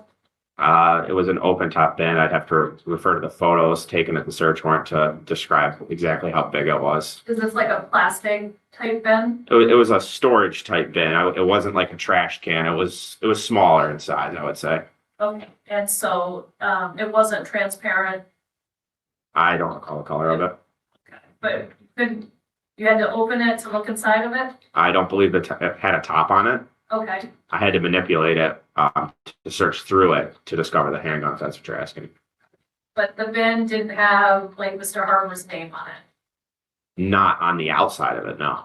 Okay. And then on the inside, you said you found a Secretary of State receipt? That's correct. And then you swapped the gun for DNA, is that correct? I believe I did, yes. And then you also separated the magazine in order to process that for prints, is that correct? Yeah, I had it sent to the crime lab to see if they could lift any prints off of it. You have not received any of those results back? I do not know if they've been received. I'm not the officer in charge, so I wouldn't get a notification. Thank you, nothing further. Right on behalf of Mr. Denard. Ashley, thank you for the $10 super chat. Very much appreciate that. And Grandma TCF, thank you for donating 5 memberships. everybody's missing their target, but I appreciate everybody's efforts and thank you all for the support. Mr. Denard was June of 2021. I believe that's the last time I had an interaction with them, yes. What was that interaction like? I was driving an undercover police vehicle in the city of Pontiac on Kettering near the Newman apartment complex. And as I drove by a group of individuals, I saw Mr. Denard stand on the sidewalk. I recognized him and knew that he was wanted pursuant to a Sixth Circuit Court felony commitment warrant for weapons offenses. I set surveillance on that location. Ultimately, he went into an apartment and emerged. We converged and attempted to take him into custody when he fled inside an apartment.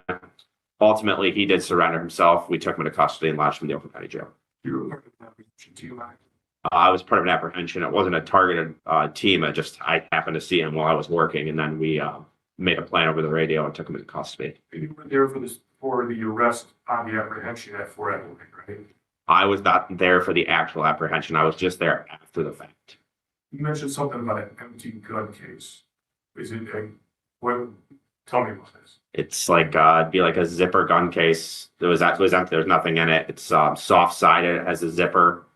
It's designed for a handgun to be transported or stored. But anybody else live at Appleton besides Mr. Denard? I have no idea. Do you find any newspaper work in his name? I don't recall. Do you find any identification that actually maybe like a driver's license that said Fort Appleton for Mr. Denard? I found his driver's license there, but I don't believe his address in the license was Fort Appleton. The gun case, did it have anything else? Well, you said it was empty, but did they have like foam or anything? I mean, it was intact. There is foam in it, but it was empty. I mean, it's just like Was it just?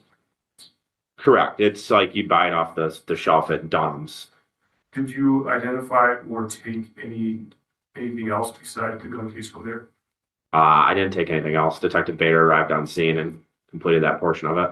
So basically, you were just you didn't have minimize it, but you didn't have much going on there. I just assisted in the search. And you found nothing really of no value towards shooting and kills house. I didn't find any weapons or anything 9mm there. No. Thank you. Right. Hi, Norm. All right, you may step down. Thank you, Rash. Thank you. Take care. Any other witnesses? Yes, Your Honor, people call Tracy Swan.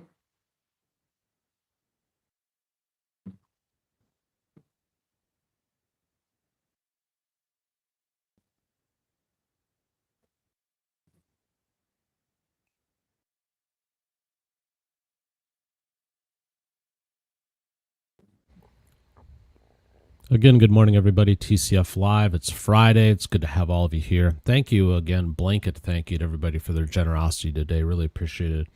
We're going to continue with this hearing because we're invested. This is Judge Jeremy Darnell Bowie. Obviously, we're in a prelim exam here for some bad alleged crimes. There are things going on in other courts, and we'll get to them when appropriate. And it'll be good. So let's keep going. The truth, the whole truth, and nothing but truth. I did. All right, you may be seated. Ms. Swan, will you please state all your full name? Tracy Swan, TRACYSWAN.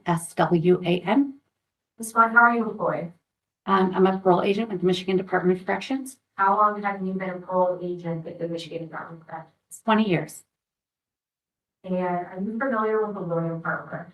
I am. How are you familiar with Mr. Harper? I was assigned his parole agent when he was released from prison. When was Mr. Harper released from prison? March 25th of 2025. As Mr. Harper's parole agent, did you meet with him in person? Yes, I did. How many times have you met Mr. Harper in person? I don't know the exact number of times, but I believe it was around 5 or 6. And where would you meet with Mr. Harper? I met with him at his home mostly and at the parole office. Do you recall which home? Yes, his residence at 117 Warwick Street in Pontiac. Do you see Mr. Harper in the courtroom today? Yes, I do. Can you please point to him and describe an article of clothing or some other identifying feature? He's sitting at the table there, wearing, an orange, outfit. Okay, is he, can you describe what color socks he's wearing? White socks. Your Honor, let the record reflect the witness identified Mr. William Harper. So noted. Thank you. In, late September 2025, did Detective Robert Bader contact you? Yes, he did. Why did he contact you? He had a video that he wanted me to view to see if I could identify the subjects in the video. Did you have an opportunity to review that video? I did. What did that video show? It showed two individuals running through an apartment complex that I was familiar with. They were shooting a firearm and running in and out of an apartment complex, hiding behind bushes, reloading a firearm. And then at one point, I believe they got into a vehicle and left the scene. Okay, so it sounded like you may have reviewed multiple videos. Is I that did. correct? I did. And in each of those videos that Detective Bader showed you, did you recognize anyone in those videos? No, not initially. Not initially. Did, as you were saying not initially, but at some point, did you later recognize an individual in those videos? Yes, because of the quality of the video, what we did was we actually had still shots of those and made them into photos. And then I was able to clearly identify one of the individuals as Mr. Harper. How many photos would you say that he reviewed? I believe it was 3 or 4. And were these photographs from the different CCTV videos that you also observed? Yes. And in each one of those photographs from each one of those videos, did you recognize someone in those videos? Yes, ma'am. Excuse me, you recognized someone, correct? Yes, ma'am. And who did you recognize? Mr. Harper. I have no further questions for this witness. Cross on behalf of Mr. Harper Jr. No questions, Your Honor. Cross on behalf of Mr. Monsoor. No questions, Judge. I'm sorry, I'm Mr. Evans. Thank you, Judge. No questions. All right, you may step in. Thank you. Your Honor, I have one more witness, and that's Detective Kyle Norris. Judge, I have to ask them. Yes, go ahead. All right, we can take a short recess. Thank you. Yeah. We come back at 11. That'd be one. Thank you very much, Judge.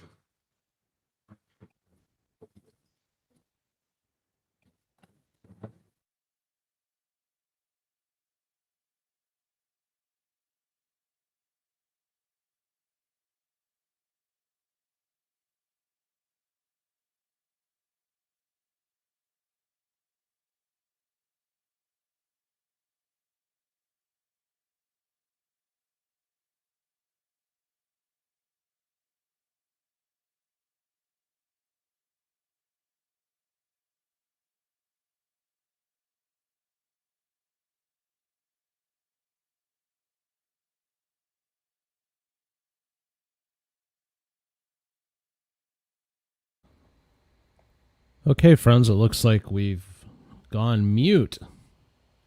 So let's do this. I'll keep an eye. We'll come back because, again, we're a little bit invested. But for now, let's go to Jefferson County. Say good morning to Judge Stevens. I'm sorry. Say that again. We should be able to work something out. I spoke with Mike this morning with the prosecutor. I just need 1 year setting, sir. This was a motion to revoke probation out there, right? Yes, sir. Yeah. Well, we don't need an agreement. Really, do we? When can we do that? If I gave you some time. Next time. Couple of weeks. That's all. Yeah, that's all. All right, let me ask you. Hold on, let me look and see if we got a fire we're having at 5. Yeah, everybody says that, but we had one on the last case. Let me see.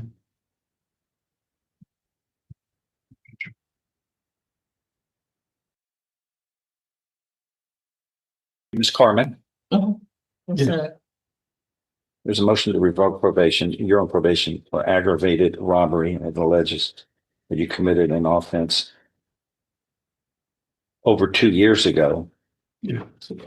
Well, There was a good reason, I guess, that one stalled, huh? Because this was filed just in August of last year. But this states this occurred almost 2 years before that. What took so long? Well, the office was committed on December 16th of 23. 23. They got indicted on September 24. I know, but this didn't get filed until August of 25. Yeah. Just one of those that went, slipped through the cracks, Judge. When he got caught, we got it, we got Okay. it filed. I know, Actually, that's what happens when we're the 22nd largest county with the 16th highest crime rate. We're fighting fires everywhere. This went back to 2016.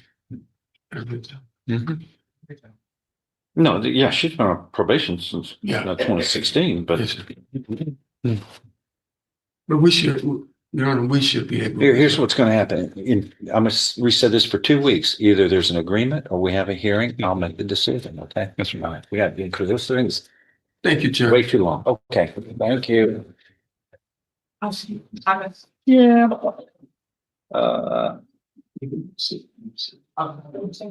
Rodney Cleveland. Uh-oh, there's a big sigh. There's a big sigh. He came in to sign. Brett was signed. That's not good. Taking a big breath.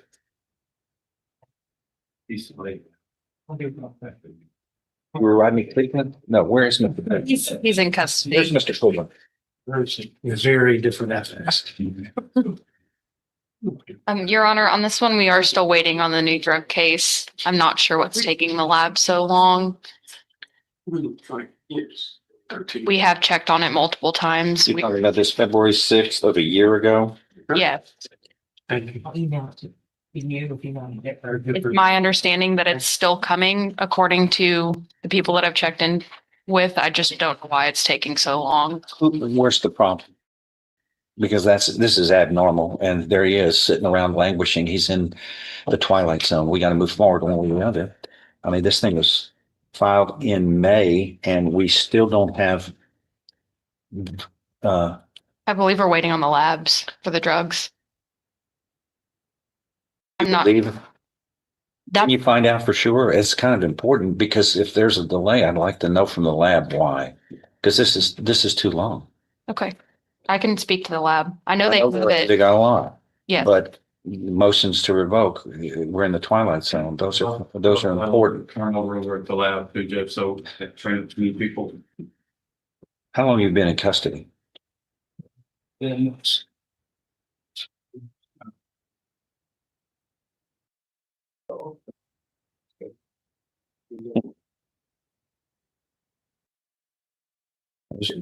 Judge, if possible, while we're trying to wait to get the labs back, is it possible to set a bond for Mr. How am I going to do that with what's is alleged here?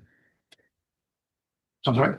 How am I going to do that with what? Well, as a new case is it's been over 90 days and they haven't indicted, so they're not ready on those. And then on the latter part, this is if my memory concern is.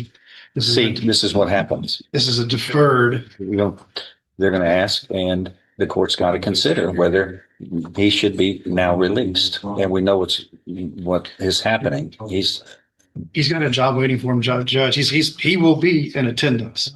He's alleged to be using synthetic marijuana. That's straight from hell. We all know that. Methamphetamines. Failing to provide verification of completing anger management that he was supposed to. Not doing community service. And this goes on.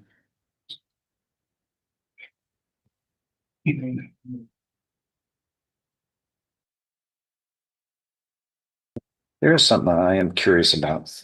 Allegations 2 and 3 allege the exact same things. How can that be? What's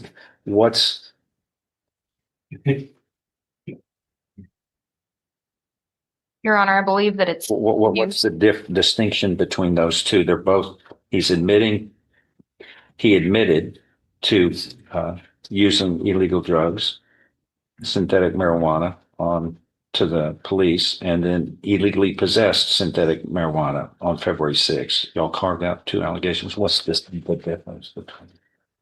I believe it's because of the use and the possession, Your Honor. But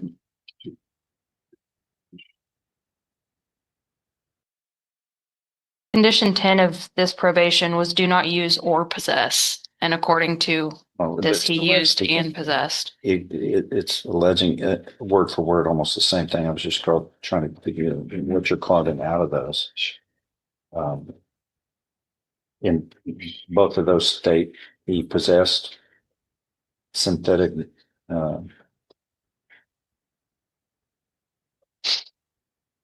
used and then possessed on the same day in violation of the same condition of action.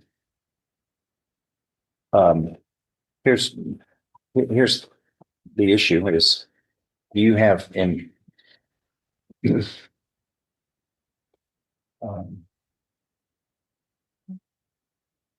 we're waiting on the drugs, but also there's an allegation he admitted to the police that to the Port Arthur police that he was using illegally synthetic marijuana. Let's just go on that. Well, Judge, what? I'm going to have to object to going on that one because that would be part of any discovery on a new case. The state has not provided me any sort of anything to indicate that there was in fact a valid admission for this.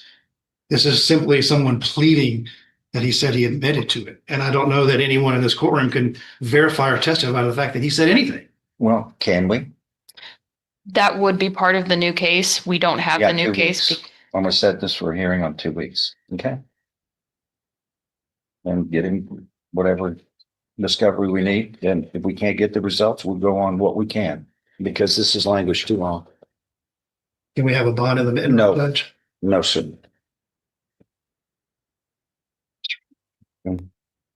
Willie Coward. All right, let's change it up again. We're going to go to Florida, Wade Mercer, and his first appearances, which just happened a short time ago. So we will do that. FYI as well, that other court hearing that we were watching in Pontiac, they're still muted there. So I'm keeping an eye, and we're going to try to finish that, even if it cuts into our normal 4th hour. At 8:30 a.m. And Corporal, good morning, sir. Have you had a chance to play your first appearance video? Can you hear me, Corporal? Yes, sir. Good morning. Sorry, I had it muted. Yes, sir. I'll show the video. Great. Ladies and gentlemen, at the jail, I'm Wade Mercer. I'm the county judge in Jackson County. We actually have 4 attorneys involved in the first appearance process today. We have Mr. John McDaniel, Assistant Public Defender at the jail, who'll be representing several of you. We have Mr. Mitchell, our prosecutor in the courtroom. And we have 2 private attorneys appearing remotely. Mr. Atkinson's on behalf of Mr. Olds, I believe. Is that right, Mr. Atkinson? That's correct, Your Honor. And then Mr. Miller has a plea immediately after first appearance. So we'll get to Mr. Miller in just a few minutes. So first we have State versus Henry Olds. Mr. Olds, good morning, sir. You're here because you've been accused of 1 count of lewd or lascivious molestation of a child under 16 years of age. Mr. Olds, I read the complaint. There is probable cause for the charge. Mr. Olds, I'm sure that Mr. Atkinson would like to be heard on this. I'm going to listen to Mr. Atkinson and listen to the state, and then we'll address your bond status. Mr. Atkinson, sir. Your Honor, Investigator Corbin with the Jackson County Sheriff's Department reached out to Mr. Olds about 2 weeks ago. Mr. Olds came to me, excuse me, Judge, and I've had pretty good constant contact with Investigator Corbin. He called me yesterday, indicated that there was a warrant, and I informed Mr. Olds of that, and he turned himself in, Judge. So he absolutely is not a flight risk. He knew that this may be coming down the pike, for at least probably 2 weeks now. Judge, he is a lifelong resident of Jackson County, and he does have a job. He has family in the area. So, Judge, based on that, I'm asking that the court set him a reasonable bond so he can make bond and be released from jail. Thank you, Mr. Ashton. Mr. Mitchell, anything from the state? We will acknowledge that I got in contact with Wes yesterday, and he did inform me that he did turn himself in. I guess the only condition we're really asking is that, given the seriousness of the charge, you have the condition of no unsupervised contact with minors. Mr. Olds, I think you're entitled to a bond. The problem is, according to what I saw when this warrant was requested, you already are a registered sex offender prior to this allegation. This is something that happened many, many years ago. So that certainly doesn't help you. What does help you is what Mr. Atkinson pointed out, and that is that you turned yourself in. So I do appreciate that. That's going to affect the bond I set this morning. I had written down a tentative bond of $25,000. That was before I knew anything about you turning yourself in. In light of that, that does indicate you're not a flight risk. You still got the same criminal history. You still got the same allegation against you, and it's only an allegation. You haven't been convicted of anything in this case at this point. Your bond's going to be set at $15,000 cash or surety with the condition of no contact with the alleged victim, Mr. Holes, and no contact at all with the alleged victim. And due to the nature of the charges, no unsupervised contact with any minor. And the only people that can supervise that would be individuals who have authority to care for the child that you're around. They're present and they're aware of the charge, the current charges. So that's the only circumstance I need you having contact with the minors. I don't want you getting accused of anything else while this case is pending. We're going to give you a notice for your next court date. That would be this one's still the 3rd, is that right? February 3rd at 8:30. Now, if Mr. Atkinson files a notice of appearance, that court date may change. I'm not sure how Judge Garcia does that. Mr. Atkinson would know better than me, but otherwise it's going to be February 3rd at 8:30. Mr. Olds, I want to give you a chance to ask any questions, but what I really want to see if your attorney has anything else he wants to address, because I don't want you to say anything that's going to hurt yourself. Mr. Atkinson, anything else today, sir? No, sir, Judge, and I kind of told Mr. Olds the range of the bond. Actually, we appreciate the bond that was set, but I have nothing further at this point in time. Mr. Mitchell, anything? Nothing else from the state at this time. Mr. Olds, wish you the best, sir. Yes, sir. All right, Judge Bowie in Pontiac is back up and running, so I'm going to take us there. We'll come back to Wade Mercer later if we have time, but we're invested in this hearing, and I don't want to leave it paused for too long because Judge Bowie generally deletes his stuff, and I'd hate to miss out on the end of this. So let's go back to Pontiac. This court be the truth, the whole truth, and nothing but the truth. Eddie, all right, you may be seen. Thank you. Detective, can you please spell your legal name for the record? Kyle Mounts, KYLEMOUNTZ. Investigation involving shooting at the report of evidence on September 18th, 2025. Yes. Now, at some point, did you contact Avis? Yes, I did. Why did you contact Avis? Avis Rental Car Company was identified as being the registered owner of the victim vehicle, the Jeep Grand Cherokee. And you spoke with a representative from Avis, correct? Correct. What information regarding the renter of that Jeep did you get? The full name of the renter, And what is the full name of the renter? Jamari A. Burns. Did you run the name of Jamari Burns through Lean? Yes, I did. Did you get a registered address? Yes, I did. What was the registered address? 598 Palmer in the city of Pontiac.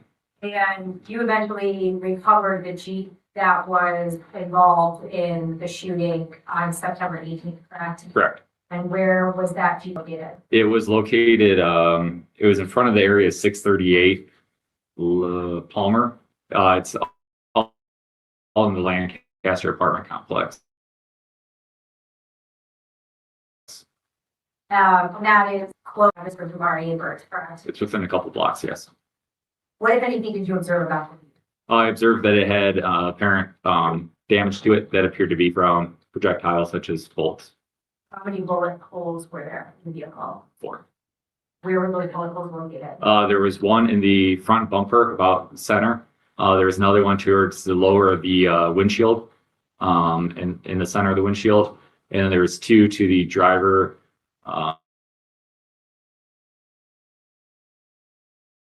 And the search warrant, the execution of a search warrant, 117 Warwick. Yes, What kind of dwelling is 117 Warwick?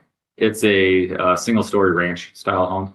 And who is associated with 117 Warwick? William Harper Jr. Who was home when the search warrant was executed? It was William Harper Sr., 2 of his adult daughters, and then 2 minor. I think it was a teenager, then a younger child.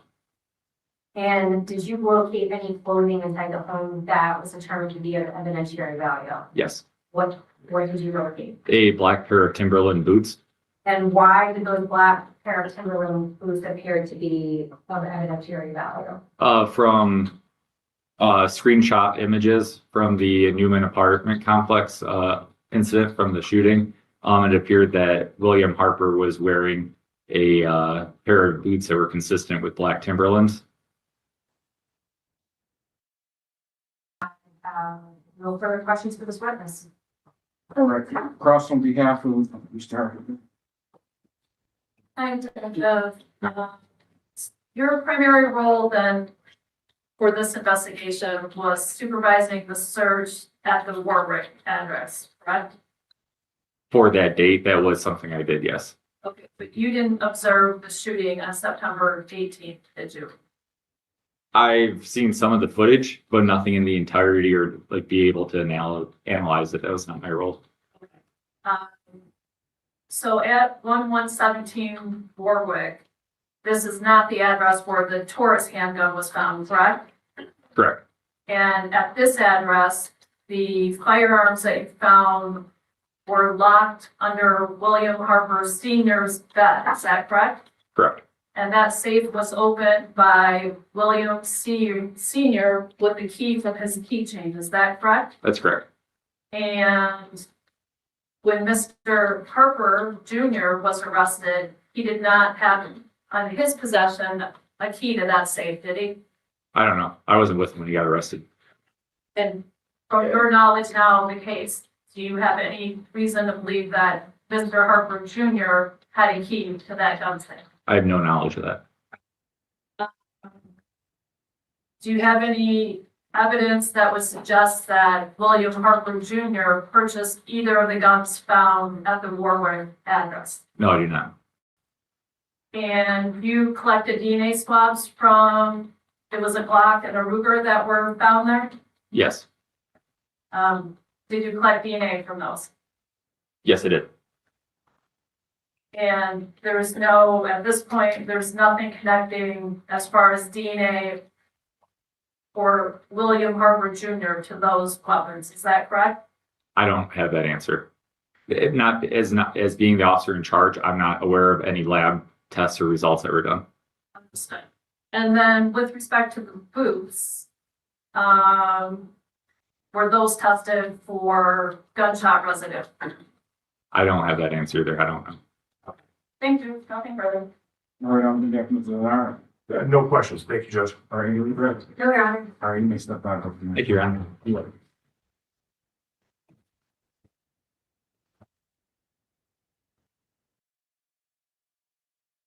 right, you have some behalf. No, Your Honor. No, wait, Witnesses on behalf of Mr. Harper Jr., no, Your Honor. on behalf of Mr. Leonard, No, Judge. a motion to bind over, you may do this.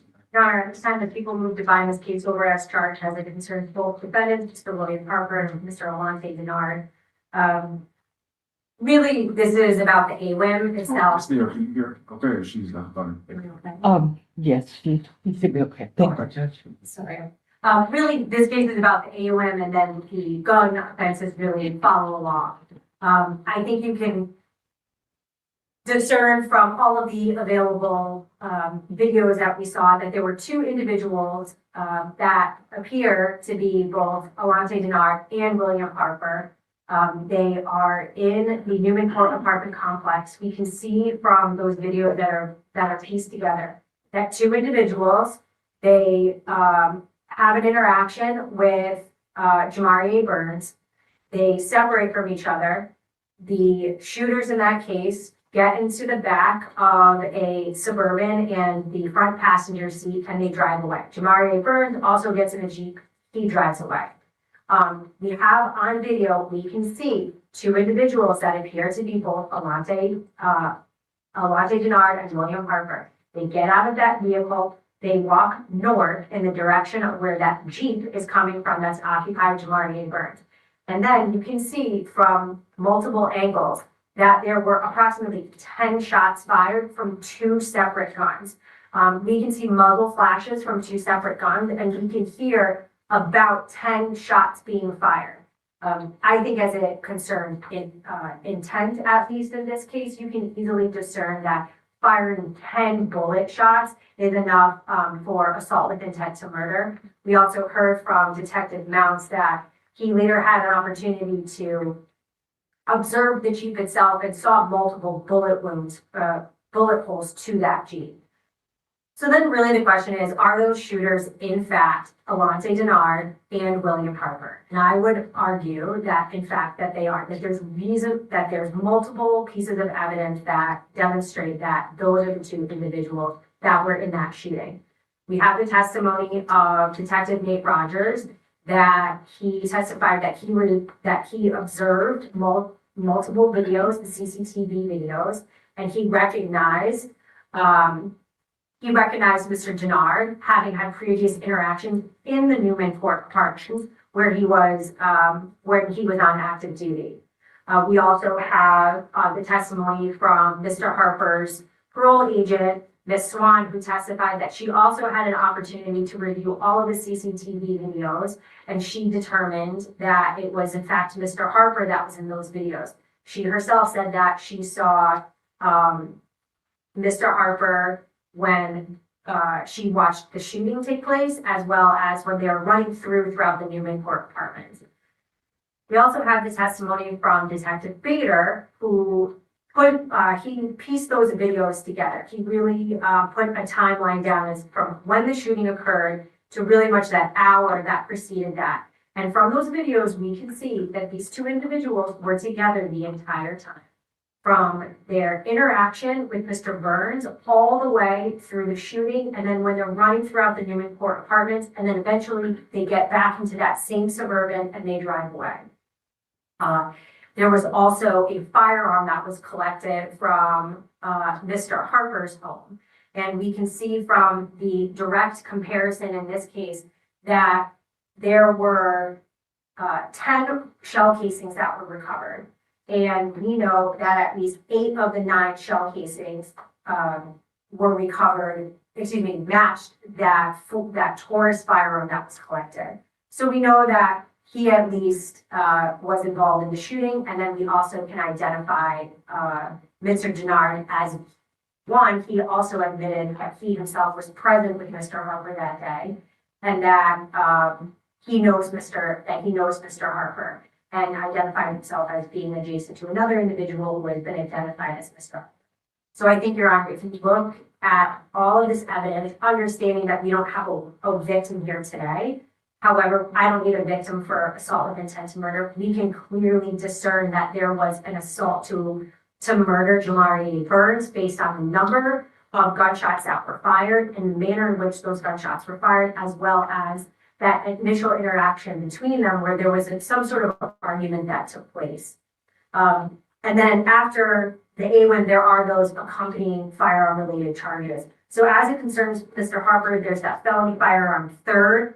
I did provide the court a certified copy of conviction for his prior conviction. That is the predicate felony for those, that's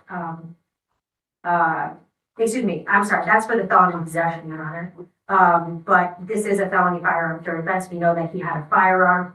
For the felony possession from September 18th, that concerns the shooting. But for the felony firearm that concerns September 30th, 2025, that is because the firearm was recovered from Mr. Harper's bedroom that was in that basement at 263 West Fairmont. And then as it concerns Mr. Denard, I did provide a certified copy of conviction for that felony possession of a firearm. There are also CTW charges. They both were clearly in possession of a firearm, and they were putting them in their clothing in order to conceal them. Based on a probable cause standard, I think, Your Honor, there is enough evidence to find this case over as charged. Thank you. All right. On behalf of Mr. Harper, Thank you. Your Honor, at this stage of the prosecution bears the burden of showing probable cause that a felony was committed and that the defendants committed that. For assault with intent to murder specifically, the prosecution needs to prove that there was an assault with a specific intent to murder, and I do not believe that that's been met here. And even viewing the evidence in the most favorable light to the prosecution, mere suspicion or speculation is not enough to establish the intent. And it's not enough that the defendant's shooting, A1 requires, as I mentioned, the specific intent to murder, not merely the intent to assault or terrify or recklessly endanger. And it can't be presumed just because guns were used in this matter. It's whether it's reasonably supported and can be inferred from the evidence. And here, what the evidence, we don't have a complaining witness, so the evidence is showing that there were shots fired at a vehicle. And based on that and the fact that the driver of the vehicle had exited and that the shots went at the vehicle and not at the individual, that would be more of a lesser offense, that they were seeking to frighten the individual, not to attempt to murder him. So I would ask the court from this record that they consider, that the court consider a lesser offense such as felonious assault, discharge of a firearm from a motor vehicle, reckless and wanton use of a firearm. And I would ask that the court find that there was not probable cause with respect to the AWIM, and then the lesser offenses, of course, fall in line with that. Thank you. We have Mr. Denard. Thank you, Judge.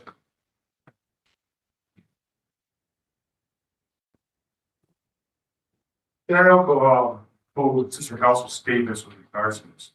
Most importantly, we do not have an individual that was here to indicate that they were in fear for their life, that they thought they were going to be killed, that they believed that there was an assault with intent to murder. We do not have that.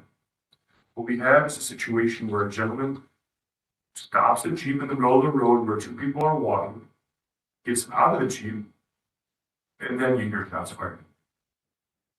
As Sister Council was indicating, this is a lesser case. It's not an assault. There hasn't been placed on the record any inferences of the actual intent to murder. What has been placed is guesswork for the court to make up whether there is an assault or whether there's an intent. But this guesswork is not enough at its probable cause stage, Judge. The manner of the shots fired, the scope of the situation, the individual that allegedly has been shot at is not here. Not here to say to this court or to any of us what transpired that night. The videos are what the videos are, but they don't speak for this situation. And what we have is again, a Jeep pulls up, guy gets out, and then shots fired. This is at most FA, HEPH. And again, as the indication on that Jeep, the shots hit the Jeep, there's nothing that can be close together. There's no injuries, there's no markings. With that, Your Honor, we're asking you to deny bind over on the assault attempt to murder. Thank you. Response. Your Honor, I'm just going to highlight just the elements for the court for assault with intent to murder. There are three elements that need to be proven. The defendant trying to physically injure another person, and when the defendant committed the assault, he had the ability to cause an injury, or at least believe that he had the ability. And third, the defendant intended to kill the person. At nowhere within those elements does it state that the people have to prove how the victim felt in this case, what the victim thought that the intentions were of the defendants in this case. And I would also just argue that if anything, the fact that the victim in this case got out of the vehicle further demonstrates an assault with intent to murder, because the shooters, the defendants in this case, were out of the vehicle and had a clearer shot of who they were aiming at. They weren't just indiscriminately shooting at a car. They had a physical person and a physical body outside of the vehicle when they were shooting. Thank you. I just want to see the video of the Jeep again. I was kind of hoping you had to put the court back. Yes, Your Honor, absolutely.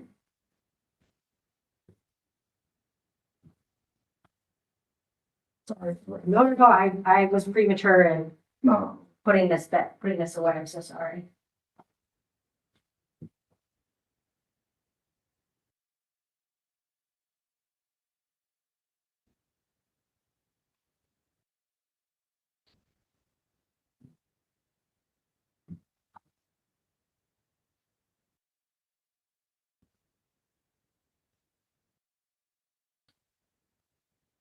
I just want to see the Jeep video.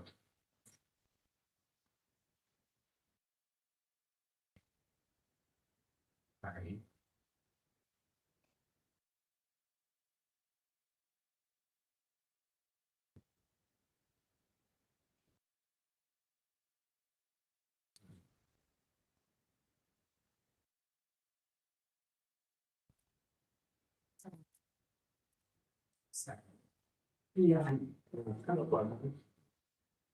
I have it, I just need to start. I'm referring to the first video, would that be? Yes, I believe it's, is it exhibit 2? Might be exhibit 1 or 2. Yeah.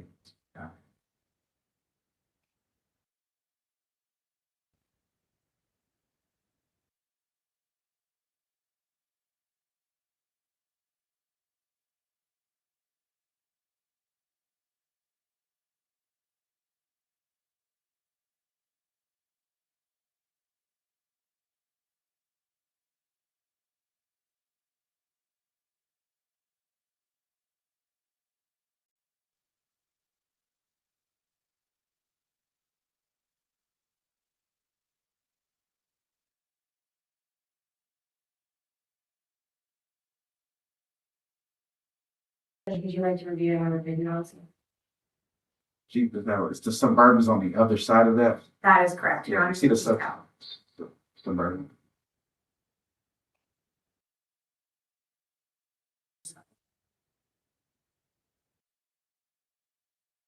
This is the video of the Suburban you're on.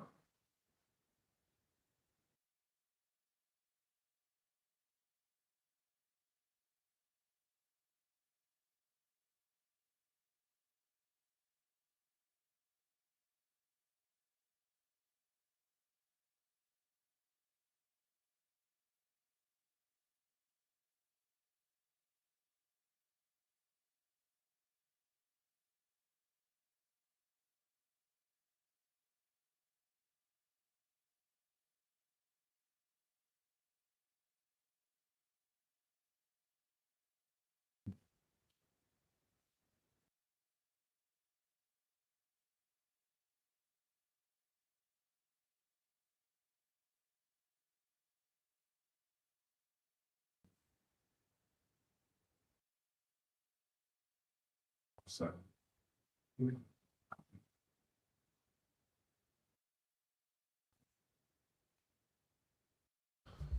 Okay, friends, while Judge reviews this video, Barbara just put in the chat. What? All right. Hang tight. So we'll start with the guns. Sorry, Mr. Harper Jr. I mean, that's a slam dunk right there. I mean, they found the gun at the work address. He stays at the work address.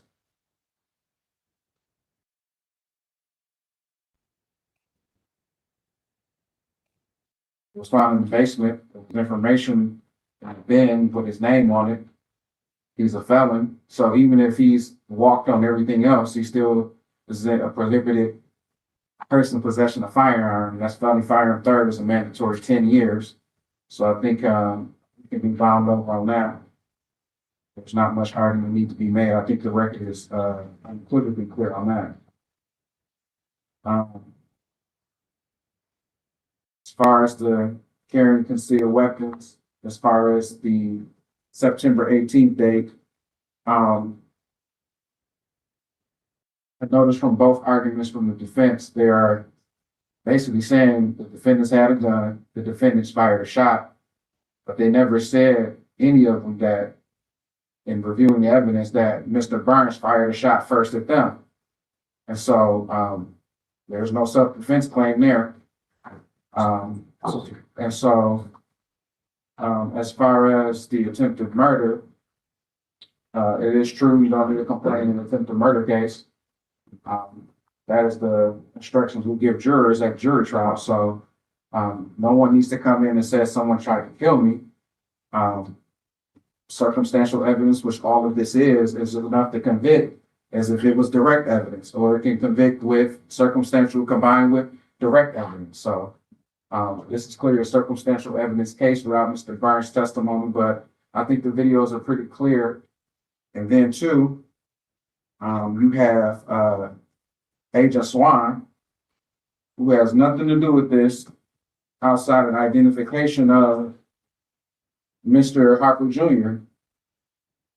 That is his parole agent. And Detective Bader sent the video and some photos to Agent Swan and said, "Is this your probationer? I mean, your parolee, I'm sorry." She's like, "Yeah, that's him." You know, so she confirmed that he was there. We saw both individuals in the back of Newman. So you have the back of Newman's, and in between Newman's, there's like this huge drop off where the railroad tracks are. So behind Newman, you can see two people. You can clearly hear two people racking guns. They're both wearing white T-shirts. And then they're moving about the back of that Newman court from north to south, and they move eventually south outside of the camera. So I believe there were both weapons there. You can see them jumping out of the white Chevy Suburban. Shots are fired toward the direction of the Jeep.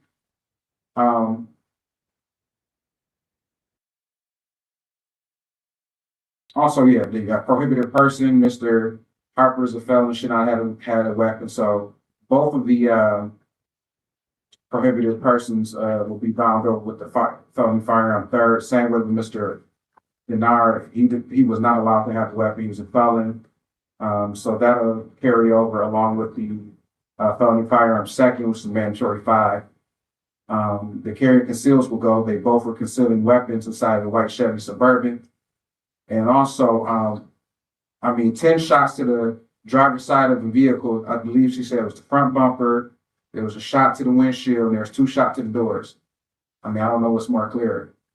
You're trying to kill somebody. You're not shooting to wound. You're shooting to kill.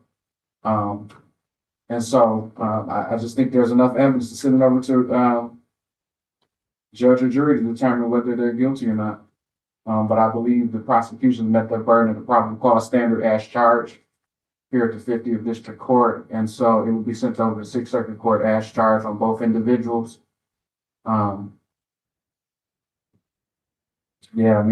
Shots at a windshield, shots at and I don't even think Mr. Burns moved far. I think he just got out the car. The next thing you know, his shots started ringing out. So they're bound over as charged. Thank you, Judge. Arraignment date will be 7 to 10 days from today. We'll continue the bonds. We're all set. Thank you. Yeah. Okay, friends. Personally, I was not surprised by that outcome, but you can let me know your thoughts in the chat. So Barbara put in the chat, speaking of, and I tried to comment on this before Judge got to talking again. She asked, Dan, are you doing the 4th hour today, or are you going to continue with court? Well, friends, I'm going to leave that up to you. There goes a poll live right now. You tell me what you want to do with the 4th hour, because, again, this hearing, I think it was worthwhile and interesting, but it did chew up most of the day so far. So your 3 options are: we can just do more court in the 4th hour because we normally flip around more and we normally see more court than what we've been able to see today. Or I can do the normal 4th hour where I talk at you and somebody maybe calls in and we talk and cover some news and things like that. Or we can do a bit of both. So let me know what you want to do with the 4th hour. In the meantime, let's go back to Wade Mercer where we left off with him. I'm going to appoint the public defender's office to represent you for first appearance purposes and ask that you listen to Mr. McDaniel, your attorney today. Your Honor, I spoke to Mr. Scott. We're just going to ask the court to consider conditional release. He's from Texas, but he does attend college at Prairie View there in Texas. He also works at NASA, electrical engineer student. I'm hoping the court would give him some kind of conditional release, and maybe he'll come back and, in our next court date in March and see where we go from there. Yeah, I've never given a conditional release to someone that resided that far away, and I don't think I'm going to start today. But Mr. Mitchell, what's the state's position?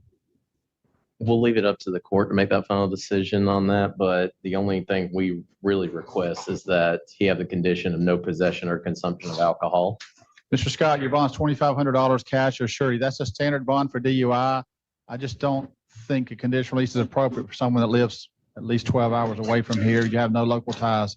Cash or surety means you can go through a bondsman. You will get a chance to use the phone in just a few minutes, Scott, to try to post the bond, Mr. Scott. And you got a condition not to possess or consume alcohol. Any questions?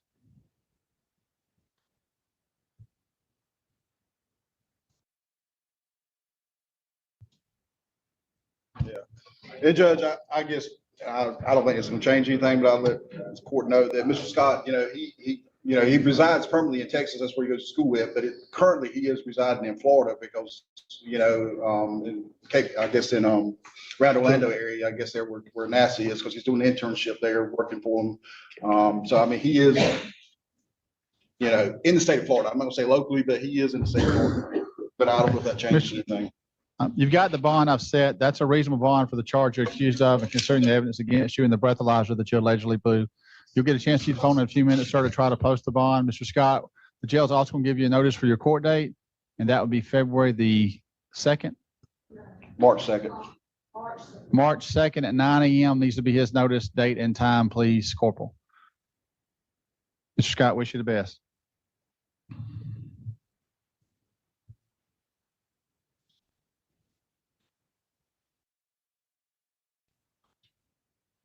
John Rivas.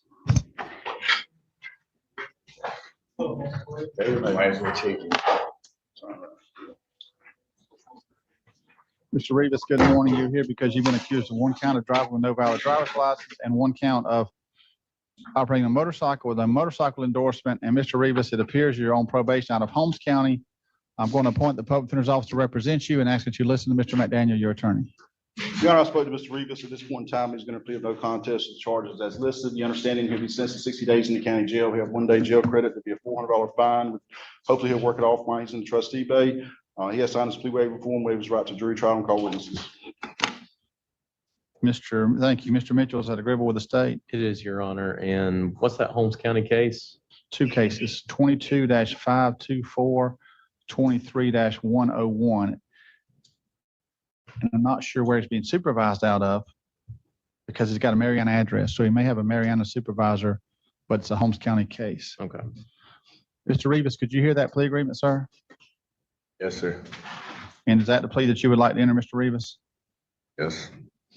Mr. Rivas, I'm going to accept your plea of no contest to the charges of no driver's license, driving with no driver's license, that is, and no motorcycle endorsement. I'm going to adjudicate you guilty, sentence you to 60 days in jail. I'll give you credit for the 1 day that you've served. 60-day sentences are concurrent in each case and running at the same time. Standard court costs and fines imposed in count 1 of $400. Waive the court costs and fines in count 2. Mr. Rivas, you certainly may qualify for the trustee program. I would encourage you to look into that. And Mr. Rivas, I'm going to ask Mr. Mitchell to notify Holmes County and make them aware of this arrest. If they place a hold on you, we got to deal with that before you're released. If they don't place a hold on you and you finish the sentence, you're going to be released. Mr. McDaniel, are you asking for the normal language you request about the plea not being used against him? Yes, Your Honor.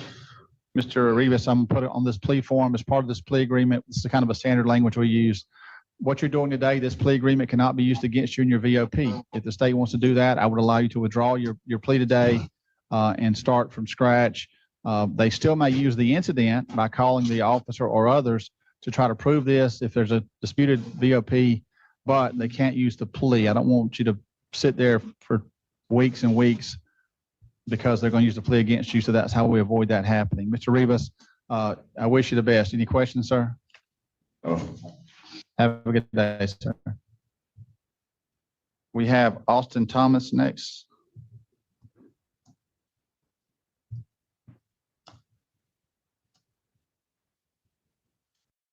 Mr. Thomas, good morning. Mr. Thomas, you're here because you've been accused again for domestic battery by strangulation, and this time you have a new charge of false imprisonment. Mr. Thomas, there is probable cause for both these charges. I have looked at your criminal history, so I'm aware of the same charge of domestic battery by strangulation, although it was a different alleged victim within the last year or two. I'm also aware that case was dismissed at the victim's request. So I'm aware of all that. I think you're entitled to a bond as far as I can tell. Let's see what additional information the attorneys have, if any. Mr. McDaniel, anything? Nothing, Your Honor. Mr. Mitchell? Nothing at this time, Your Honor. Mr. Thomas, I'm going to set your bond at $7,500 each on these 2 felonies, sir. Your total bond today is $15,000. You have a condition of absolutely no contact with the alleged victim at all. You have the right to use the phone to contact friends or family for purposes of trying to post the bond, but you cannot contact the victim or send any messages to her through a third person. And Mr. Thomas, you're going to get a notice for your court date, and that should be February the 3rd at 8:30. Mr. Thomas, do you have any questions? No, sir. Have a good day. Charles Faison.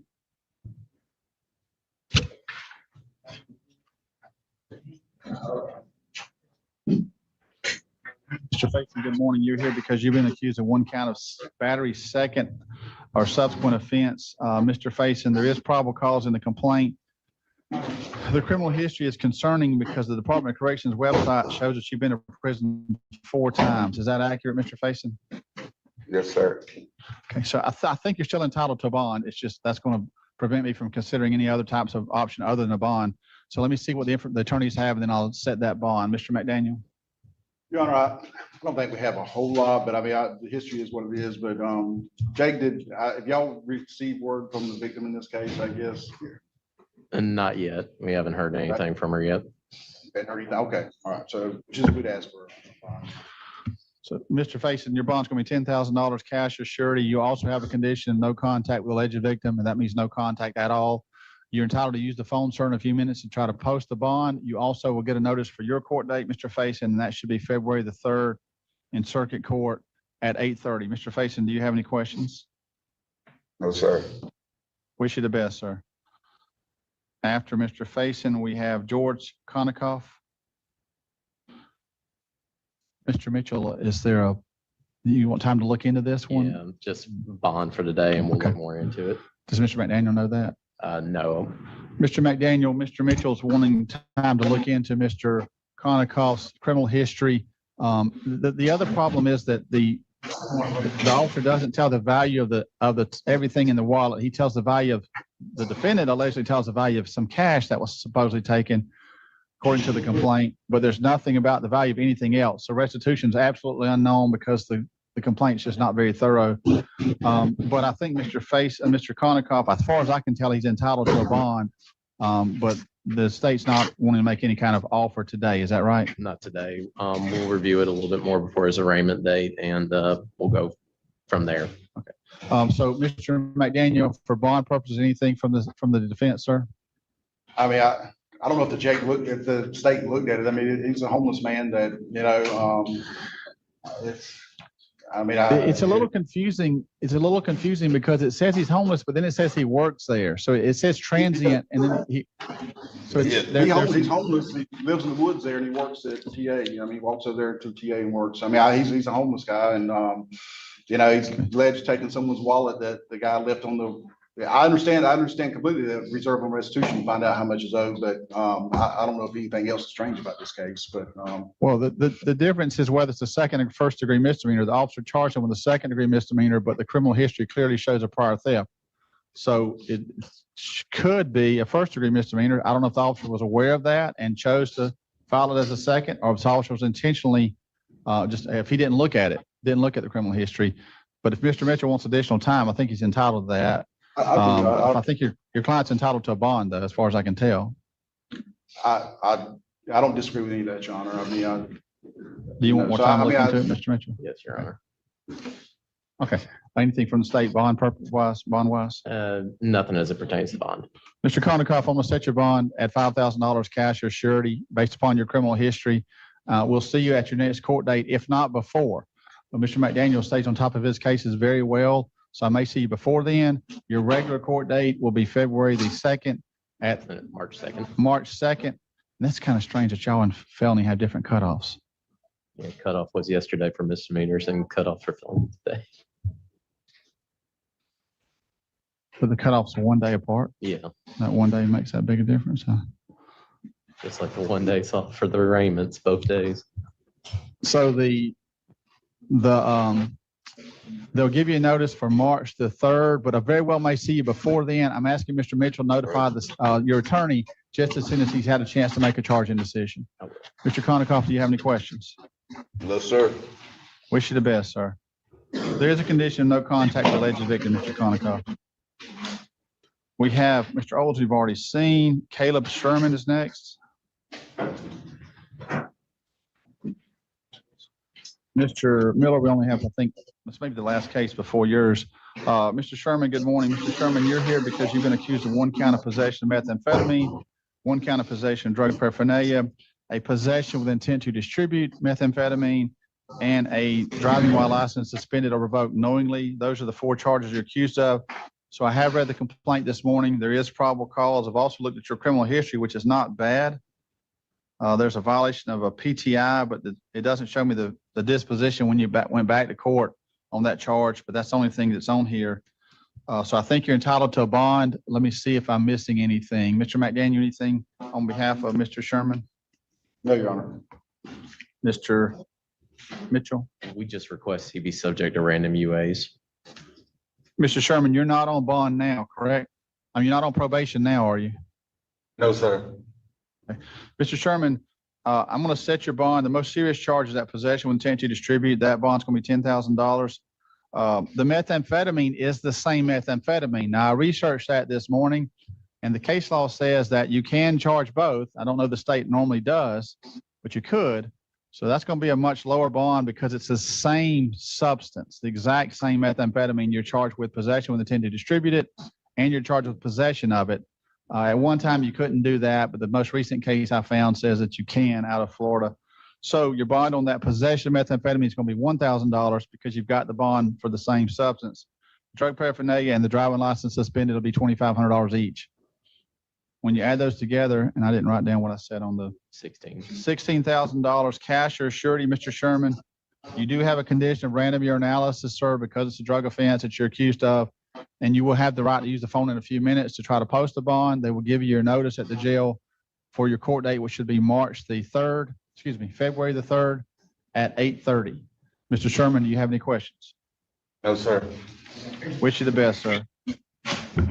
I believe we've got Mr. Miller that's been waiting. Mr. McDaniel, we'll come back to those other couple of cases in just a second. Mr. Miller's client's in the courtroom here, and his name, Mr. Miller? Is Jake Hodges, Your Honor. Mr. Hodges, come on up, please. This is State of Florida versus Jacob Hodges. Mr. Hodges, Mr. Miller has been very proactive in trying to get your case resolved. So he's got it set for a plea hearing today. You're hearing case number 25-483CT. I'm going to ask Mr. Miller to put the specific charge or charges on the record and listen to your attorney, please. Yes, sir. Your Honor, Mr. Hodges is charged with 1 count of DUI. His offer is 11 months, 29 days probation with $1,078 court costs and fines. He'll have to complete the DUI school. He'll have 50 hours community service work. He'll have the minimum driver's license suspension, and he must enroll and complete an inpatient drug treatment program, and that inpatient portion needs to be 90 days. So, Mr. Mitchell, here's my question. My understanding just from the emails I'm reading back and forth is if he successfully completes the inpatient portion of 90 days, he'll be eligible for immediate termination of probation as soon as court costs and fines are paid. Yes. Is that correct? Yes.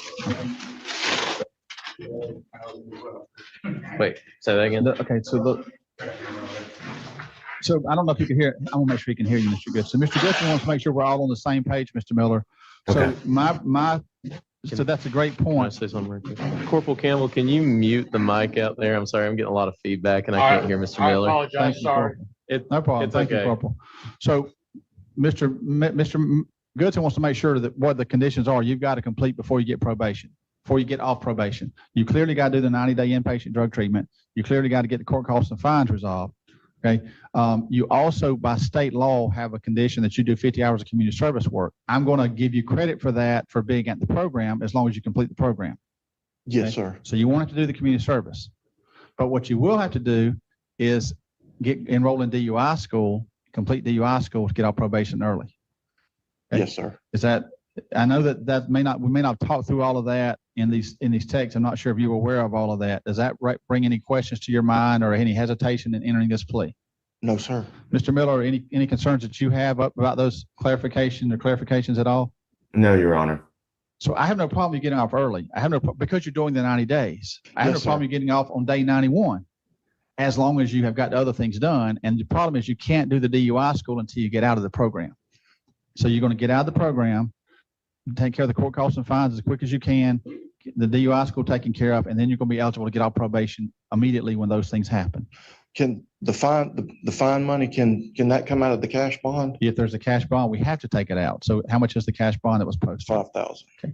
So what happens is the court costs and fines will be taken out of the cash bond, and the balance will be returned to whoever posted the cash bond, whoever's name is on it. Mr. Goodson. So we did this last time. I don't know if Mr. Hodges wanted to do that. So hypothetically, if he stays on 90 days, which I think will be longer, would he want us to go ahead and take 3 months of probation fee out of that? I don't want him paying supervision fee while he's in the program. Okay. Okay. I mean, y'all not doing anything. He's in the program. Well, When I say y'all not doing anything, I mean, the probation isn't actually doing an active supervision because you're in the program. Now, once you get out of the program, your supervision fee will start, your monthly supervision fee. So what you want to try to do is aim to get everything taken care of when you get out of the program. So you've got everything done. So you're on probation as little time as possible after you complete the program. Yes, sir. The program I was going to is in North Georgia. Okay, that's fine. And I'm going Monday. Okay, we're going to talk about that in just a second. I'm Yes, sir. sure the attorneys have discussed that, and I don't know that I've seen that in the email. Mr. Miller, what's the plan on getting him up there? I think your email may have said bars to bed at some point, but I could be wrong about that. Your Honor, that is the bars to bed issue was regarding the inpatient drug treatment to the aftercare. So they call it door to door.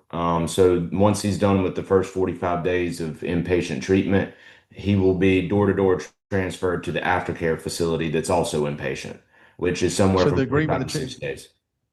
The agreement that y'all have reached between yourself and the state and your client is he would actually go home today and he's going to self-report to this program Monday? Yes, sir. Mr. Miller, is that accurate? Your Honor, I don't know that me and Mr. or ASA Mitchell have discussed this specifically. I think at the last court date, what he was the position of, as long as the 90 days got completed during probation, he was comfortable with that. Am I correct in that, ASA Mitchell?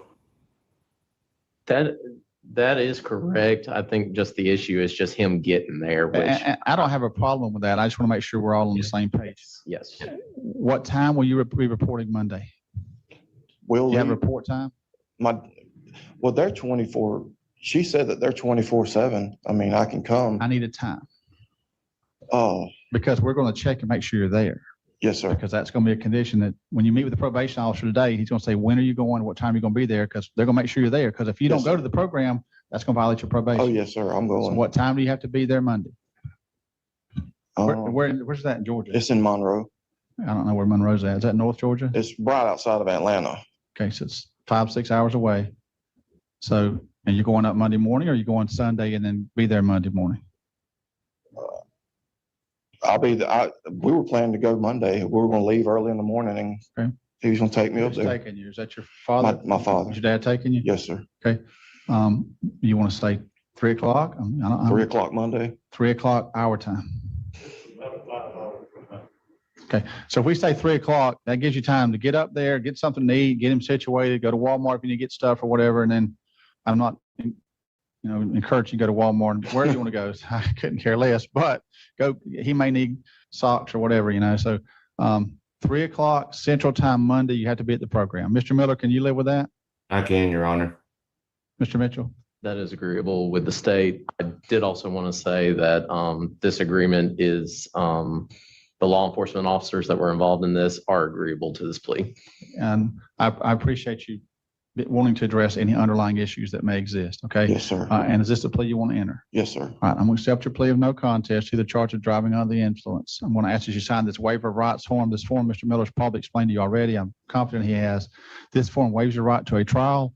It also waives your right to call and cross-examine witnesses at that trial, Mr. Hodges. Yes, You sign at your date of birth. Mr. Hodges, I'm going to accept that plea of no contest. The judge, you're guilty of the offense of DUI, place you on probation for 11 months and 29 days. Court costs and fines of $1,078 to be taken from the cash bond. The balance of the cash bond will be returned to whoever posted it. You have the conditions required by state law, which are successfully complete DUI school, which I've talked to you about, successfully perform 50 hours of public service work. But since you're doing an inpatient treatment program, as long as you stay there, and complete the program, you'll be given credit for the time there, and that will satisfy your community service work obligation. I do recommend the minimum driver's license suspension, and it's a total of 90 days. Mr. Miller has been clear that the initial inpatient portion is only 45 days, I think, but there's a follow-up aftercare that's also inpatient, and I've told the attorneys I have no problem with that as long as it's inpatient. So you've got to be somewhere at least 90 days dealing with the underlying issues. Once you get out, cop supervision very well may start, but you will only be on supervision until you get those conditions completed. Normally people have to do half their supervision. In your case, you may not even have to do half. you'll talk to Mr. Goodson downstairs. You may want to go ahead and schedule the DUI school at a short time after your release. That way you've already got it scheduled. And when you finish the program, you'll have that already scheduled. Yes, sir. But that's something you'll talk to Mr. Goodson about. Lastly, you'll report to the program next Monday. What's that date? January 26th, no later than 3:00 p.m. Central Time. Mr. Hodges, do you have any questions? No, sir. Mr. Miller, did I miss anything from your perspective? No, Your Honor, but I do want to make sure that I'm clear about one thing. Once he gets out of the program and the supervision starts, how long does he have to check in to probation? Well, where do you live at? I live in Donaldsonville. Okay. What I'm going to say is the next working day. Next working day. Okay. So if you get out on a Saturday or even a Friday, you got to report in the following working day. So if you get out on a weekday, you got to report the next morning, next day. If you get out, they'll give you the hours downstairs. They're open 8 a.m. to 4:30 p.m. But it's going to be the next working day. And that's just to check in and make sure you're on the same track. Everybody wants you to get this done and complete it and get off probation and get it behind you. Yes, sir. Okay. Any questions? Just, will I get a copy of the order? Yeah, you're going to get a copy of everything in just a second. And you're going to see Mr. Goodson with the probation office, and they're going to get you downstairs and get you instructed. They're going to go over everything with you, answer any questions you have, give you a copy of everything in writing, and then you'll be free to go. Yes, sir. Let me see if your dad has any questions. Sir, do you have any questions? No, sir. Well, I hope you complete everything. I wish you the best. Okay. I need it. Thank you, Mr. Miller, for getting this on the docket and getting it resolved. Appreciate it. Absolutely. Thank you, Your Honor, for doing it on such short notice. And Mr. Hodges, if you have any questions, give me a call, even if you're down in probation, okay? Yes, sir. Thank you, Your Honor. He Thank said you. yes, Dustin. We have a couple more cases of Mr. McDaniels. I think both of these may be, actually one of them is not Mr. McDaniels. Let me take Mr. McDaniels' last case, State versus Robbie Mickens. Your Honor, we have a small problem. Ms. Garcia? Judge Garcia? Yes. All right, we're doing a hearing here at the jail and you dialed in. Can you disconnect us from the?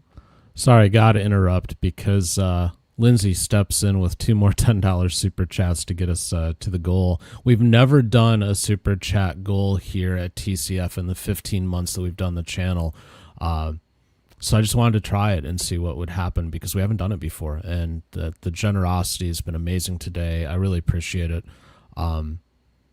You guys always have my back and it means a lot. And Lindsay, you've really stepped up today and been super generous. And that's very sweet of you. And I appreciate you. I hope you know that.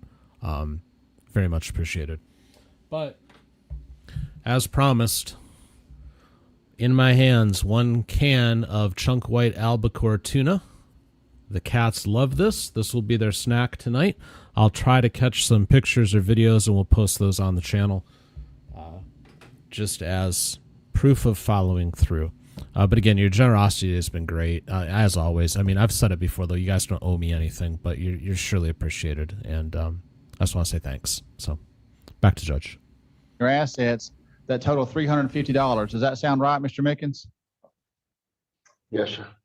How long do you request after you complete your sentence to have to pay that fee? How long do you think you need after you complete your sentence? Within a month, sir, the very next, my very next benefit date. What I'm going to do is give you 60 days from when you complete your sentence to get those court costs and fines paid. Excuse me, it's not court costs and fines. It's a special assistant, the public defender fee. So 60 days, that 60 days doesn't even begin, Mr. Mickens, until you complete the sentence. Mr. Mickens, do you have any questions? No, sir. All right, sir. Thank you. Wish you the best. So.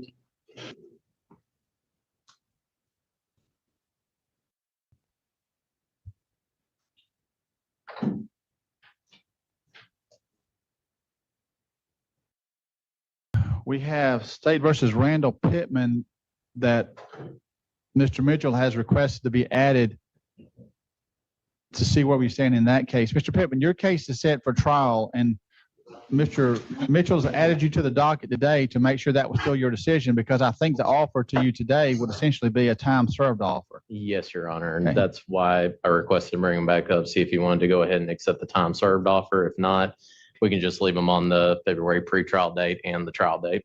So you're set for February pretrial and trial. If that's what you choose to do, Mr. Pittman, that is perfectly okay. But the offer they made to you, or that was made to you, was 60 days. Yes. And now that you've done 60 days, essentially it's a time served offer, which means if you decide to take the offer, and I think there was a plea to one charge and the other charge will be dismissed. Yes, 575 MM would be dismissed. So that's the offer that was made to you. I'm not suggesting you take it or not take it. I'm just making sure you're aware of that. That is essentially a time served offer at this point. Is it still your choice to go to trial, or do you want to accept that plea offer?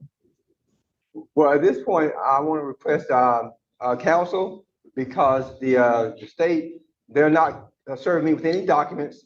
They're making it sure that I don't even see what I'm being charged with. And there's no way anybody can win in that kind of situation where you don't even know what the charges are or what's going on in the case. So I would rather have a defender so that I don't disagree with that. I don't disagree with what you're saying at all. That's why I've encouraged you to accept the services of an attorney, because you have to file certain intent to participate in the discovery process. And once you do that, they have an obligation to give you the information you're talking about. So you're requesting an attorney, for at least for now, to get an attorney appointed to represent you, correct? That's correct. I'm going to appoint the public defender's office to represent you, Mr. Pittman. And so what we're going to do then is, for right now, you're still on the trial docket. Obviously, Mr. McDaniel needs to talk to you, and then he'll bring you up on an appropriate court date. But right now, you're still set for the same court dates you're previously set for. And Mr. McDaniel, if you're able to reach some agreement, please let us know. If there's other motions or issues that need to be dealt with, Mr. McDaniel, please let us know that. Mr. McDaniel, anything else for Mr. Pittman? Nothing else, Your Honor. It is more time. It's kind of a surprise to me, so I'll talk with him and see what we're out. So yeah. Thank you. Mr. Pittman, we'll see you soon. And I believe that's it, except for Mr. Whitaker. Mr. Whitaker? John's talking to him right now, so there may be a possibility he comes back up. I don't know. We'll see. Come on up, Mr. Whitaker. I don't see any paperwork in your hand. All right. He's hiding on us. Let Mr. Mitchell see that while we're waiting. And All right, while so we're waiting, here- while they're waiting, results of the poll, a little bit of both. So since we are at pretty much at the top of the 4th hour, we'll do 30 more minutes of court, and then at the bottom, you guys can call in and chat about what you saw today or whatever. Again, there's a link in the Discord for channel members to do that. And I've got a couple of court-related news stories that we can go through as well, and maybe some commentary on what we see here. So that's what we'll do, per your request. Of the possibility of it costing him his job, which he's had for 2 years. So instead of doing that, we set a sentencing for today. Asked Mr. Whitaker to bring in some documentation from the employer about his employment, and we would go from there. Is that what you have with you, Mr. Whitaker? Yes, sir. Can I see that, please? Mr. McDaniel, I'm assuming you've not had a chance to see that? I have not, Your Honor, but I don't need to see it. I mean, I just let the court review it. It's U.S. Foods verification of employment. To whom it may concern, Michael Whitaker is currently employed full-time with U.S. Foods as a night selector. Mr. Whitaker's date of hire was April 8, 2024. Should you need additional information, please feel free to contact. And there's an email and phone number on here for this person. And what is Mr. or Miss Adams? They don't say their role. What is their title? Who is? He's the HR manager. I have the email. I have the email if you want to see. It's okay. I'm just trying to see. It doesn't say her role on here, which is a little unusual. Okay. This is the person we tried to call in court. We weren't able to get a hold of her. Okay. So let's put that in the court file.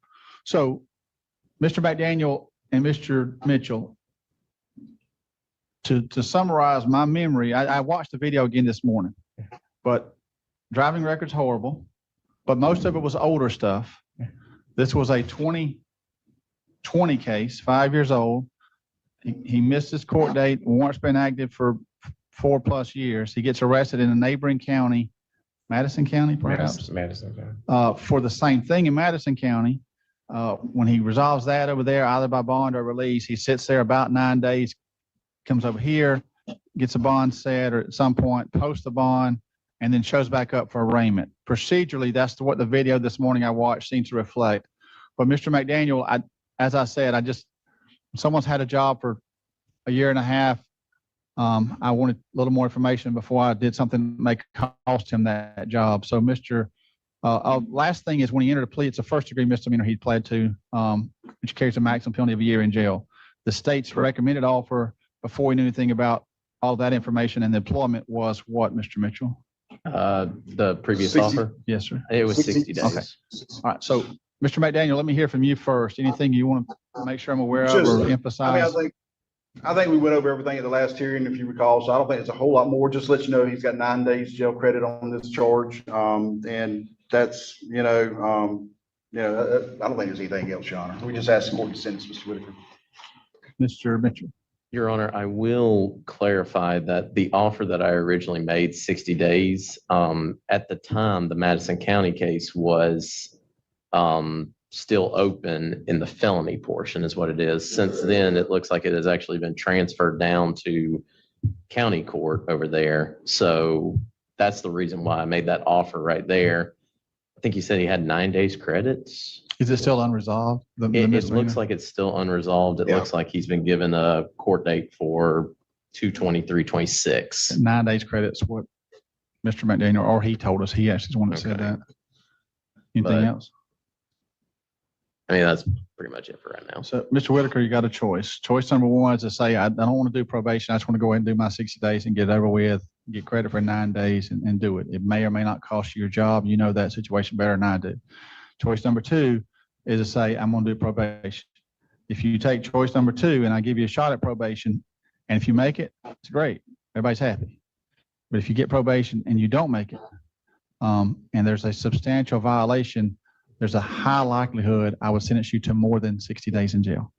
More being somewhere between 60 days and the 1 year maximum. So the question really is for you to decide how likely is it that you can make probation? I can do the probation. Okay, so you're requesting the probation alternative instead of the 60 days in jail, is that right? Yes, sir. Mr. McDaniel, anything else? Nothing else, Your Honor. And I mean, probation to go over everything with him. And Mr. Whitaker, it means you got to comply with everything, pay the fines, send in the emails, responding to the probation officer. You need to stay and take touch with them. Take it serious. No drinking alcohol, no using drugs. It's all part of probation. So just understand that. No driving without a valid DL also. So Mr. Whitaker, when someone's had the same job for a year and a half, that says something about their work ethic. Okay, so I appreciate that. That's the only reason I'm considering a probation is because you've got a job and that says something, and I don't want you to lose that job, frankly. They may be hard to come by right now. So what I'm gonna do is I've already accepted your plea of no contest to the charge of driving while license suspended or revoked knowingly, second or subsequent offense, a first degree misdemeanor. I'm going to withhold adjudication of guilt. I'm going to sentence you to 11 months and 29 days probation. Mr. Whitaker, you will have the standard conditions of every probation, plus the following special conditions. Court costs and fines, there'll be the standard amount for this charge, which is $400. You have a condition that you not drive a motor vehicle unless you have a valid license. If you get a valid license, you drive all you want. But if you don't have a valid driver's license and you get caught driving without license, that's going to revoke your probation. You also have a condition that you obtain a valid driver's license if one is reasonably available to you. What that means is some people have to pay thousands of dollars to get a license because of something that happened years ago, and they just simply can't do it. Other people, all they got to do is pay a reinstatement fee. So if you can get a license, you're going to be expected to. If it's too complicated, too expensive, then you can't do what you can't do. And I'll put a note in the system when I told you about making probation and your offer being 60 days, and I want you to succeed. The last thing that Mr. McDaniel mentioned, I need to make sure you understand is when he mentioned emails, because of where you live, you won't report every month. That's not practical. What will happen is every month you will send in an email that is a form they're going to give you downstairs, and that email will constitute your reporting. You can do it by email or mail or regular mail, but instead of reporting in, you're going to send that in every month with any payments you want to make. And you won't have to come back here every month. Okay. As long as you do that. Now, if you don't send that email or mail in, that will violate your probation. If you get caught driving without a valid driver's license, that will violate your probation. If you don't pay your court costs and fines, that may violate your probation. If you get charged with a new crime somewhere, that'll violate your probation. I have a question. Yes, sir. What's the total of the court costs and fines? $400. That's it. I can pay it today. That's fine. You can, if you pay it today, you don't have to worry about that. Now, you do have what's called cost of supervision, which is $40 a month, but that's only for the months that you're on. Okay. So I want you to try to get everything done at the 6 month point so you can get off early. So you would only pay 6 months of that. you obviously wouldn't pay for the months that you're not being supervised. Okay. So you have the $400 and you have cost supervision. That's it. Okay. Okay. Any other questions? No, that's it. All right. So I think I went through the whole sentence, didn't I? So what we're going to do is I'm going to give you some paperwork. I'm going to get you to see Mr. Goodson here. Mr. Goodson is with the probation office, and Mr. Goodson will get you downstairs and get you instructed. They'll give you all the rules in writing. They'll give you a chance to ask any questions you have about those rules, and then you'll be free to go. Just remember, every month you've got to either send that report in by mail or email or come in person. That's up to you. But considering where you live, you're going to get the option to do it by mail or email if you want. Any questions for me? No, sir. That's all. I wish you the best. See Mr. Goodson over here, okay?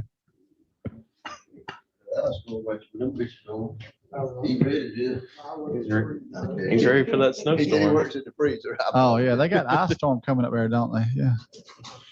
All right, so Mr. McDaniel, that's everything I had on my docket this morning. Anything else from the public affairs office? Okay, that's everything he has. We'll move on. Again, just a reminder, it is the 4th hour, so normally you just listen to me chat right now and complain about things. But because that hearing in Pontiac chewed up so much of the time, we're going to do the first half hour here of more court, and then we'll look at some thoughts and commentary and court news and stuff after that. Let's go back to Judge Stevens. It's called your Willie Coward? Yes. All right. And the state and the defense are both here. There was a motion to revoke probation that had been filed back in 23. The defendant pleaded true in June of 25, 2 violations, which were not substantive, but were failing to report properly for the probation office. So we continued him on probation. Here's a review. And from probation, how are we doing? Your Honor, after the last court appearance, you had advised Mr. Coward to, if at all possible, to pay the restitution in full. And Mr. Coward did do that. How much is that? He paid $3,569.12, which finished paying the restitution in full. The case is a lark. Yes. The case was originally set for May, and so I sent a memo to you advising that the restitution had been paid. He is continuing to report monthly to Ms. Young. He does reside in Vidor with his brother and sister-in-law. At that time of the last court date, you had advised that you would be willing to consider a lesser restrictive community supervision. What else do we need to accomplish on probation? Mr. Coward. Because he's on, just not to interrupt you, but just for the record, he's been on probation now for over 6 years. Mhm. And if they do well, of course, we can shorten probation. And that's my question. Is he worthy at this time? The majority of Mr. Coward's time on probation, he has been incarcerated within TDCJ. Mr. Coward. Did he successfully complete that incarceration without Yes, sir. parole revocation or anything? He was paroled and that was revoked. Okay, while he was on this. Yes, sir. Okay, but he has been paid that price that was assessed in Yes, that particular case. On this one, what other conditions is the probation office is the probation office stating needs to be accomplished? The only concern that we have is Mr. Coward does have some medical conditions. As of recent, as of January the 6th, he did submit a drug test that was positive for his prescriptions as well as methadone.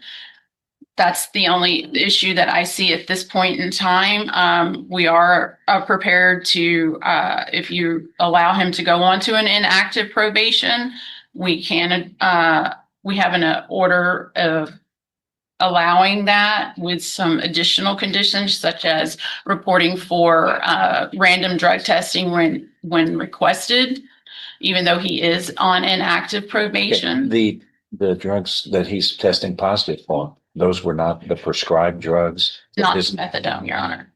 Yeah. What happened there? Well, so, I went to work with my sister and didn't have my medicine.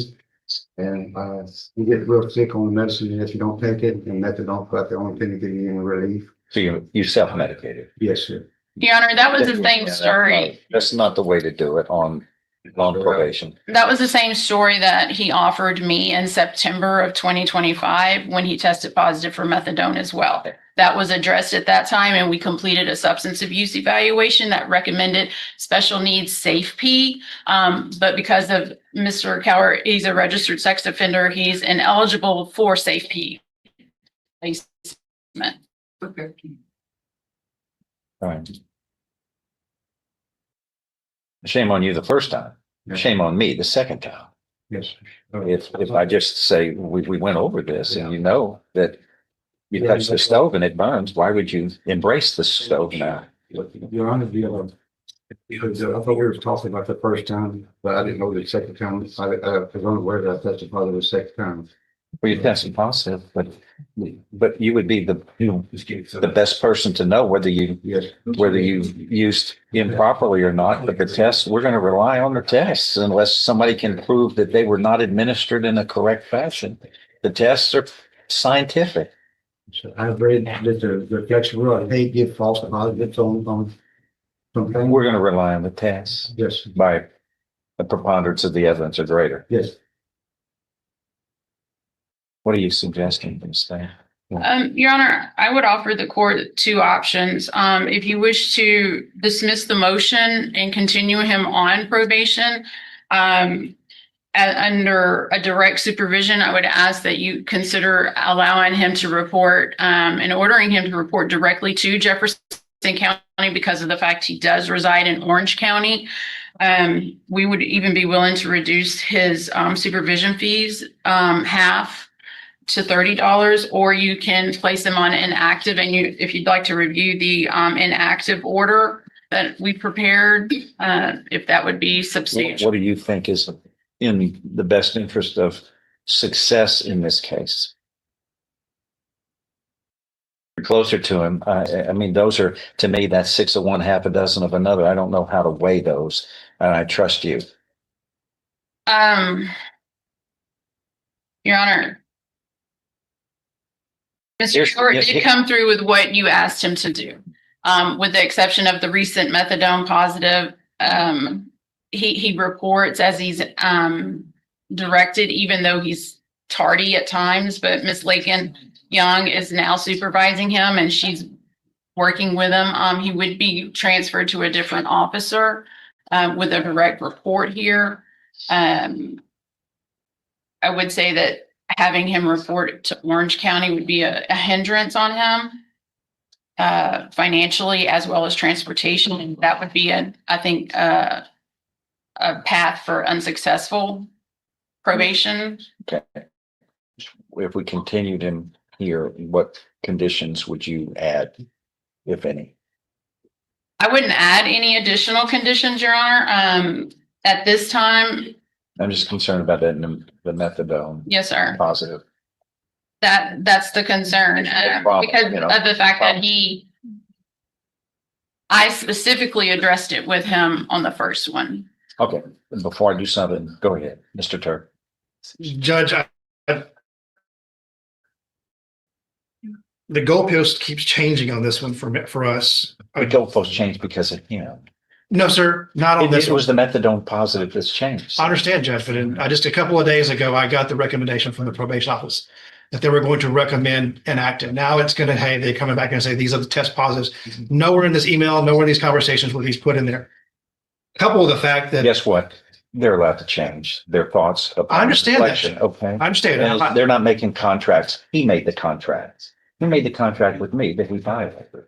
So don't blame them. I'm not blaming them. I'm just. But don't criticize them under these circumstances. Please, just what's in his best interest so he can be a successful person and be productive in life and be independent. I think at this point, Judge, he's complied with most everything that everyone's asked of him. Most everything. It's not almost there. Doesn't get you the participation trophy. I want the winning trophy for all this. I just. Okay. what else do you want? Go ahead. I had come into the impression that this was going to be recommended inactive probation. Sorry about the frustration, but they, I'm not going to criticize these people. They produce a result that is unheard of in probations, and that's 93% success rate, which we're all proud of, and we want him to bring the bar up to 94 with his success. So they're not going to get criticized on my watch. They're working hard, and they don't mistreat people. We try to even drag them across the goal line if we have to, if that's what is necessary. But I want him to be independent, to make his own right choices independently. Here's what I'm going to say. Okay. We're going to, I like your idea. And what we're going to do is we're going to continue your probation, and we're going to do it that is cost effective for you. I want to review in 3 months for the termination of probation or not. Okay. Yes. And you do well, all things considered, and probation says you're doing fine, and then that's what I intend to do. Yes. So, but let's get another 3 months. Also, do whatever it takes so that it's cost effective for him, so it's less costly, and he doesn't have to make those drives. Yes, sir. I have an order. Oh, sorry, excuse me. Sorry. Supervisory fees are going to be reduced $30 per month, and you're ordered to report to the probation officer in Jefferson County. We will review in 90 days or less. If you feel like we don't need to wait 90 days, let's get him free. I think you're doing good. Thank you. But once again, we want you to be on this 93% success rate, not the 7%. Yes. Because I know, I believe you're able to, and that's, some people are hopeless sometimes. You just know it's frustrating that they're not going to make it. You are the ones. Just make the right choices. You know what they are.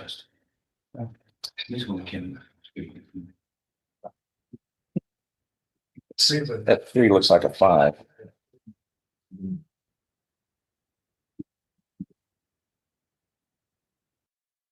Here is something, and bring it back to probation. If you can, let's get a resetting for 3 months, please. Thank you, Your Honor. Thank you. So, real honesty there from Judge Stevens that I don't think I've heard from another judge, where he just admitted some people are hopeless. I admire that. I admire the honesty and just the flat out truth of it, because we've talked about it here. Some people just aren't going to get it. And he's just being real upfront about it. Okie dokie. Because Lindsay reminded me that it is Friday and I have a duty to show you Dungeon Court, let's spend a little bit of time there. Probably cut into that half an hour that I'd reserved just a little bit, but that's okay. If you're new to the channel, and you're not familiar with Dungeon Court, you're going to go, this is really bad. And that's the whole point. Just embrace it for what it is. It's a guilty pleasure, ladies and gentlemen. Dungeon Court.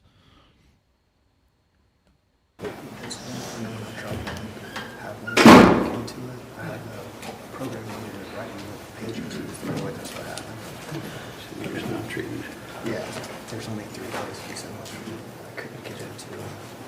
That was one. He wasn't here. There's an incident there. Oh, really?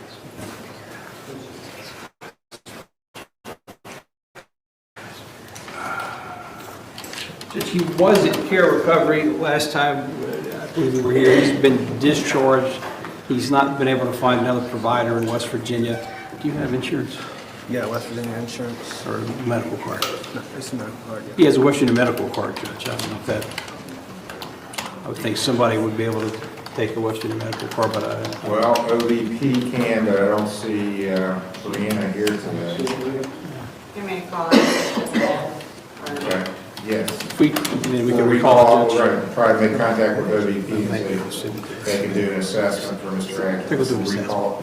Now, he graduated from OVP and he went to care recovery as an after recovery care, whatever. Sober living, yes. And so, unless he's relapsed or something, I think that that's where we're They have at. outpatient facilities too in Huntington. Yeah, I didn't know if you guys wanted me to do outpatient or try to go back to another sober living, so I was just waiting to see. Let's have an assessment done. Okay. Go talk with Taylor. State of Ohio versus Jessica Smith, case number CRB 2621, CRB 2578. Mr. Smith's case and it's set for pre-trial today.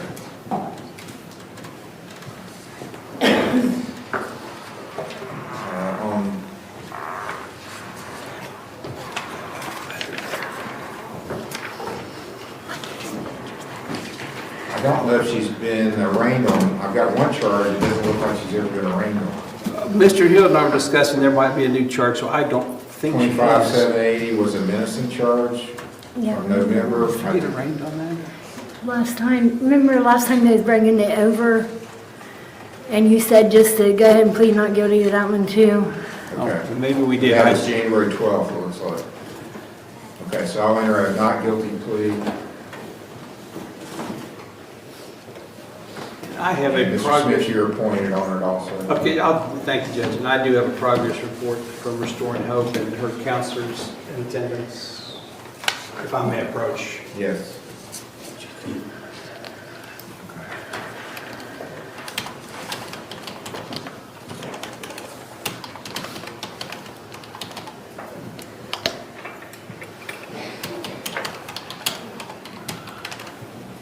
Okay, she has a good report.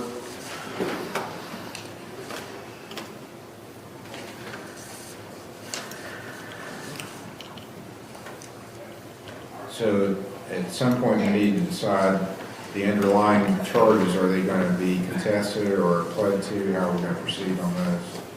Right, and I will now been appointed in that case. I will speak to her before the next, if we put everything on the same date. Are we still going after March or February 13th or before?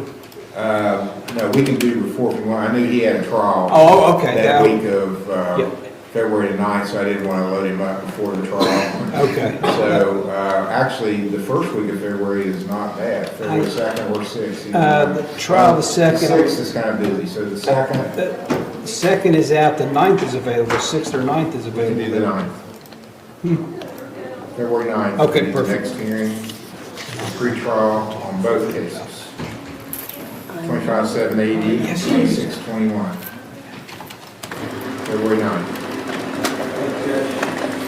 10 o'clock, February 9th. Thank you, Your Honor. You're welcome. Continue with your brief. I am. I'm not giving up.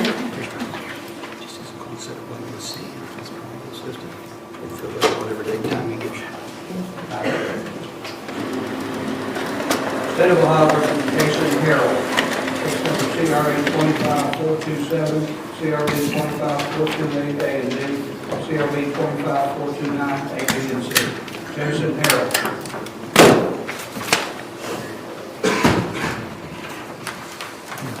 Jason Harrell was Mr. Smith's case.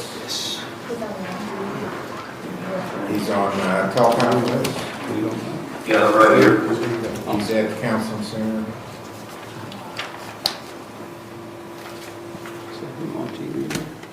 Been there since November. February 18th. Going on past this weekend. Hopefully you can get back. We have four-wheel drive vehicles, Your Honor. Okay. You will need them. Mr. Tarzan will come pick you up if you don't make it back. It's always a dangerous time when people go on fast, especially when people realize. He's not pretty graduated. He's not pretty graduation. No, more time to waste. Screens have been good. It's taken 7K now. Looks like things are going well. Yeah, I'm doing really well. Good. How do you wish to proceed, Mr. Judge, Smith? we could come back at a time that Your Honor determines, 30 days, 45 days, 2 weeks, whatever you think's best. But I think we're doing well and just stay the course. I would say the end of February sometime. Yes, sir. Maybe, The 27th or March 2nd. February 27th. Okay. Next hearing for Mr. Harrell is February 27th, the last Friday in February. Thank you, Judge. Thank you, Your Honor. Okay, keep it up, sir. Thank you.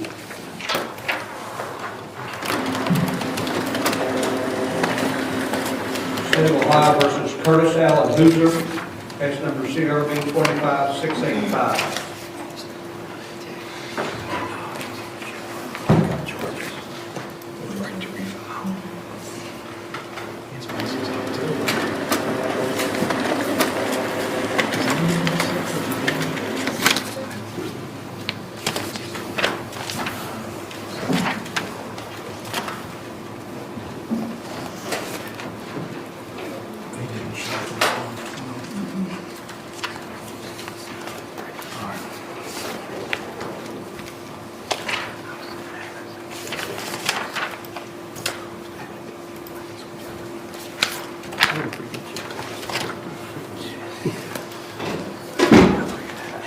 Mr. Smith's case set for pretrial.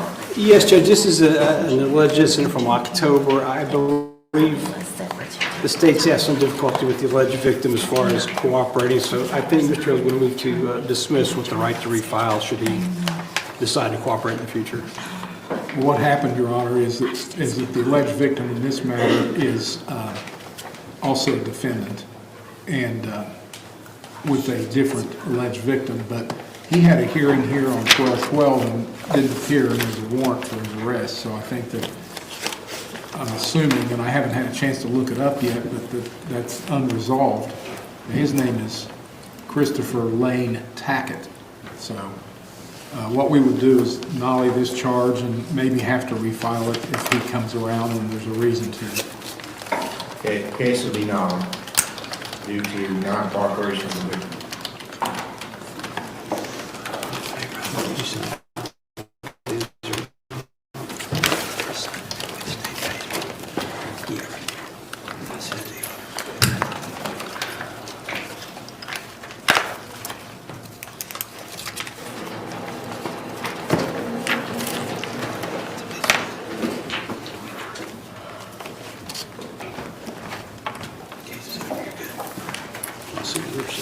State of Ohio versus Candy and Long, case number CRC 252939. Smith's case for pretrial. It is. I have a report from OVP Wednesday, if I may approach. Yes.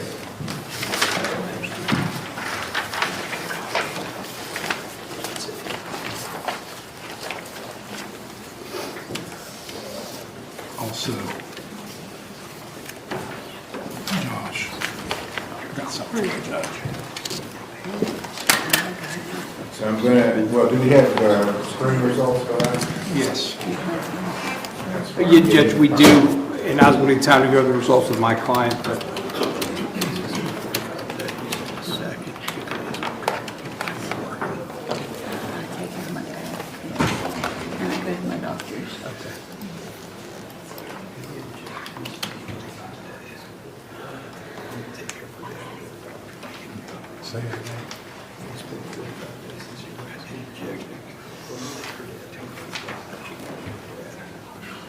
That's the judge. Okay. Judge, this is a second. She had one here, I believe last summer. It's been recent. I was representing her. She, as a father who's under medical care, she has to take to and from the doctor. I haven't done the math, but I believe it's been 45 days since the arrest. I'd have to double check that. But she would ask if she'd be considered for a limited driving privilege for the purpose of taking her dad to and from his medical appointments. She's not working, correct? Not, She doesn't need employment. I just take care of him, I sit with him while my mom works. So, and this is considered, as I'm reading this, even though it was done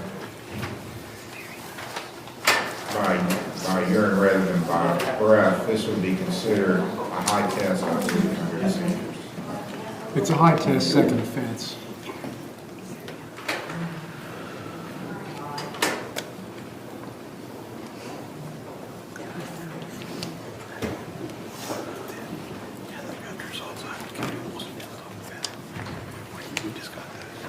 Well, as I'm reading it, I believe I can give her privileges after 45 days. But she has to have the special plates, and it's required to have interlock if it's alcohol related.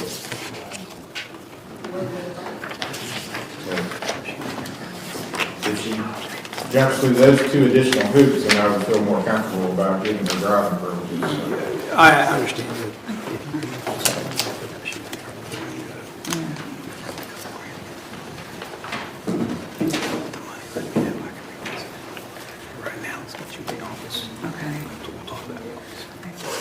We'll discuss that in my office, Judge. We've also I've got to bring her in to talk about the test results. If Okay, we could so have we'll address it at the next hearing. At the next hearing, we're going to discuss that. And we could do that as early as the 9th, is that? I'm here the 9th, February, yes. Okay. February the 9th will be the next hearing, pre-trial. Oh, she needs a Friday, Judge. Can we do the 6th? Okay, we'll do the 6th. February 6th. Thank you, Judge. 10 o'clock.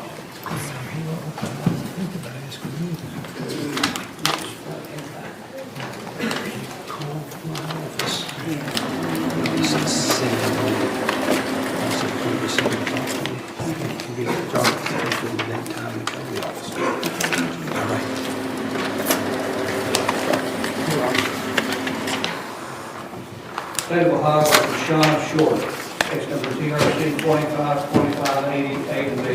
Shauna Short. Mr. Smith's case, pre-trial.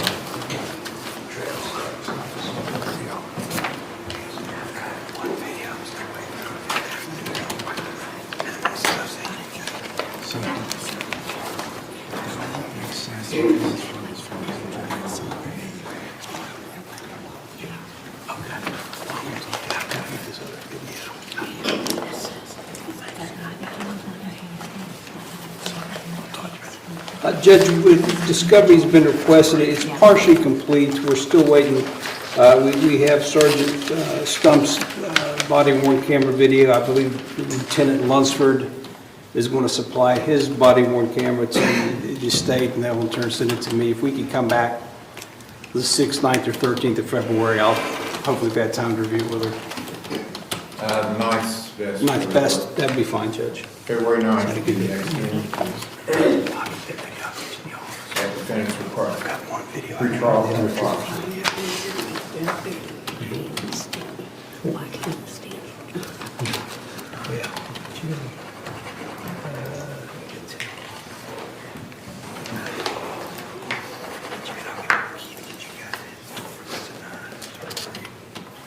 All right, I'll get you before then.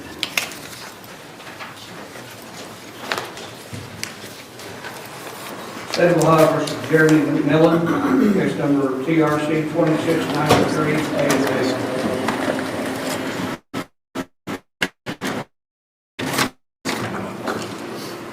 Mr. Smith's case for pre-trial.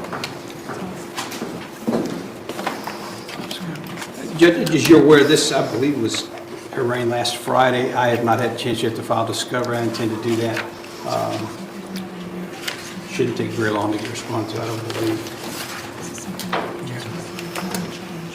The 9th? I could judge, yeah. February 9th will be the next hearing. Not right now. Riverside. 10 o'clock, pre-trial. Thank you, Your Honor. You're welcome. I'll let you know what I got. We can talk about it. Put this next time here.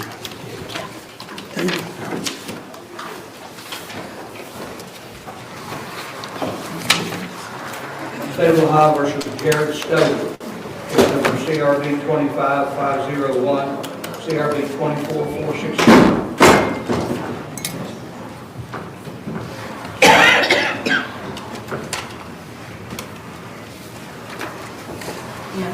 Yes.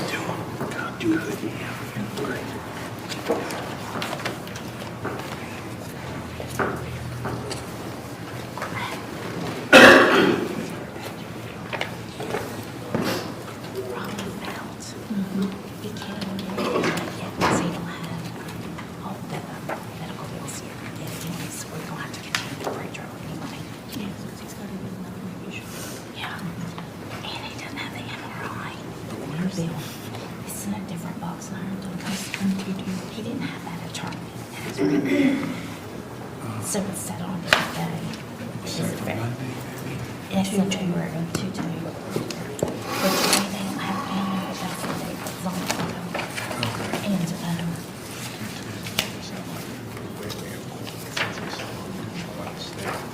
well, there's a box down here for 2 days. It's all around that. Did he hire them? Is that true? And he said he never had a chance, so we didn't. Okay. But we can't do anything today anyway. We don't have to do Yeah, yeah.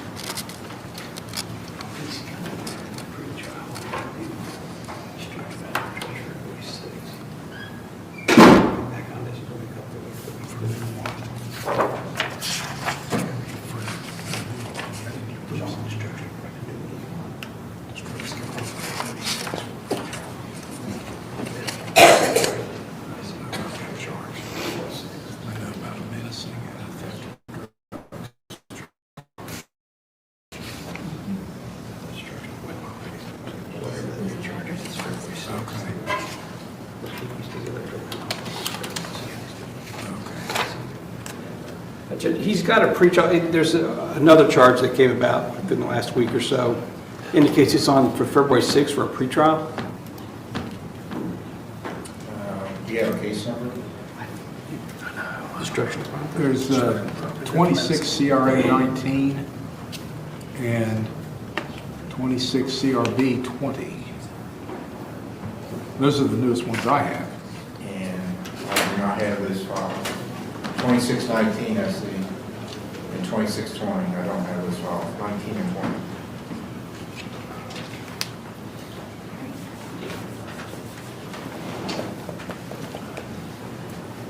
Were they set for today? He says they were set February 6th. I don't recall. Okay. What I'd like to do is Put everything on the same day? Yes, if you could just put them, we'll come back and make sure he's still doing well, and I will. All right, so these cases were set previously for pre-trial before those cases arose. Right. So I'll put everything for February the 6th.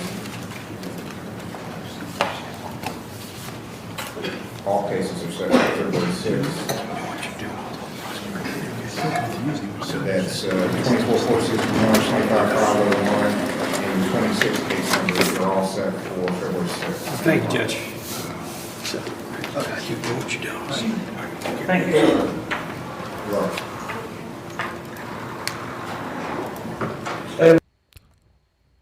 Alrighty, friends. So, abbreviated, but let's do some TCF overtime. Again, I hope you all enjoyed today. That hearing in Judge Bowie's court took forever, but I still thought it was interesting. I like to capture those procedural things when we can. They're kind of fun. Not for the victims, but the legal proceedings are good. And yeah, it's been a good day. Thank you again, everybody, for your generosity today. It really means a lot. I mean, this is obviously this show, to do it takes a whole lot of time and a whole lot of effort, but it's a joy to do. And it's a joy because of all of you. And that's not just because you guys treat me well financially. It's because I enjoy being around you guys. I've said it before. I view this as a job because it is, but it's the most fun I've ever had doing work. And it means a lot to be able to spend the time with you guys. So thank you. Okie dokie. Let's do this. Go there. Hit that. Couple of news stories that are worth covering. And by the way, if you want to call in and join me, the link is posted. Feel free, because we do have, about 15, 20 minutes here. So there's time. So there's two stories that caught my attention last night that I wanted to share with you. This one is Florida, man. Boat captain accused of selling cocaine found at sea to undercover cops in sun-soaked tourist haven. I sure hope that this ends up being streamed by somebody, because this would be a fun one to monitor. Florida charter boat captain is in hot water, after allegedly peddling drugs he reportedly found at sea to undercover deputies, according to authorities. Bradford Todd Picarello, 65, was arrested Monday on charges of trafficking cocaine, selling cocaine, and possessing cocaine in the Florida Keys, the Monroe County Sheriff's Office said in a statement to social media. Authorities said Picarello coordinated a drug deal with undercover deputies at his cell phone business Outlaw Fishing Charters in Marathon around 3 p.m. Monday. Ahead of the deal, Picarello allegedly spoke with an undercover agent on the phone, reportedly instructing him to bring a cooler to the marina so it would appear as though he was picking up fish.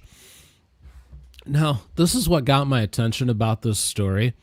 I don't know if you guys have ever seen the show Bloodline on Netflix. It stars Sissy Spacek and a couple other people. It's a few years old now. I think it ended in like 2018 or something like that.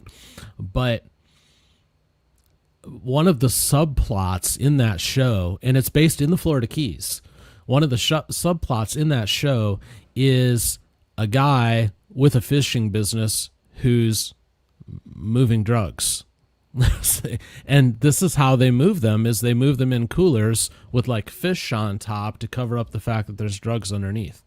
So it's like he watched Netflix and he's like, oh, I can do this. That's exactly how this went down. The boat captain also allegedly told the agent that he had an additional 100 pounds of cocaine in the event he was looking to purchase even more of the illegal drugs. When the agent arrived at Picarello's boat, he allegedly handed the kilos of cocaine over to the buyer for him to place in his cooler. As Picarello waited to be handed $10,000 in cash to complete the illegal transaction, authorities reportedly swarmed on his boat and placed him under arrest. Police said the captain revealed the remainder of his illegal stash was hidden inside a storage unit and allowed them to conduct a search.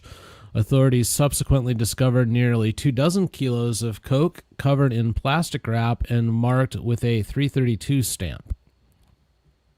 As Picarello was being taken into custody, authorities also seized approximately 23 kilos of cocaine, a .40 caliber handgun, and $8,000 in cash and a 38-foot vessel.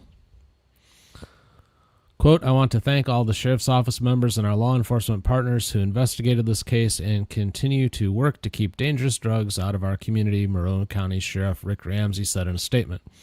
Picarello was transported to the local jail and the case is expected to be prosecuted federally. The investigation was conducted with the assistance of the Monroe County Sheriff's Office Special Operations Detectives, High-Intensity Drug Trafficking Area Investigators, U.S. Customs and Border Protection, U.S. Border Patrol, Drug Enforcement, and CBP Air and Marine Operations. That's a lot going into this. But I wanted to share it because, again, what caught me is this is the exact one of the exact subplots of Bloodline. Even taking place in the exact same place in the Florida Keys. So I swear this guy had to have just watched Netflix. He's like, oh, I can do that. But what got me is he's saying that he found the cocaine at sea.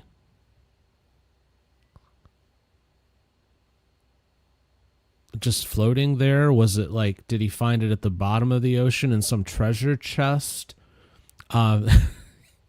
It's amazing what people will come up with. You're caught, dude. Just admit it. At that point, you wouldn't.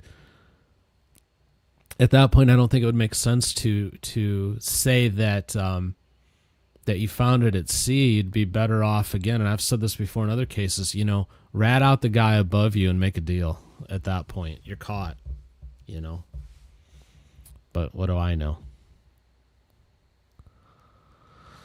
Anyways, so other story I wanted to cover with you real quick.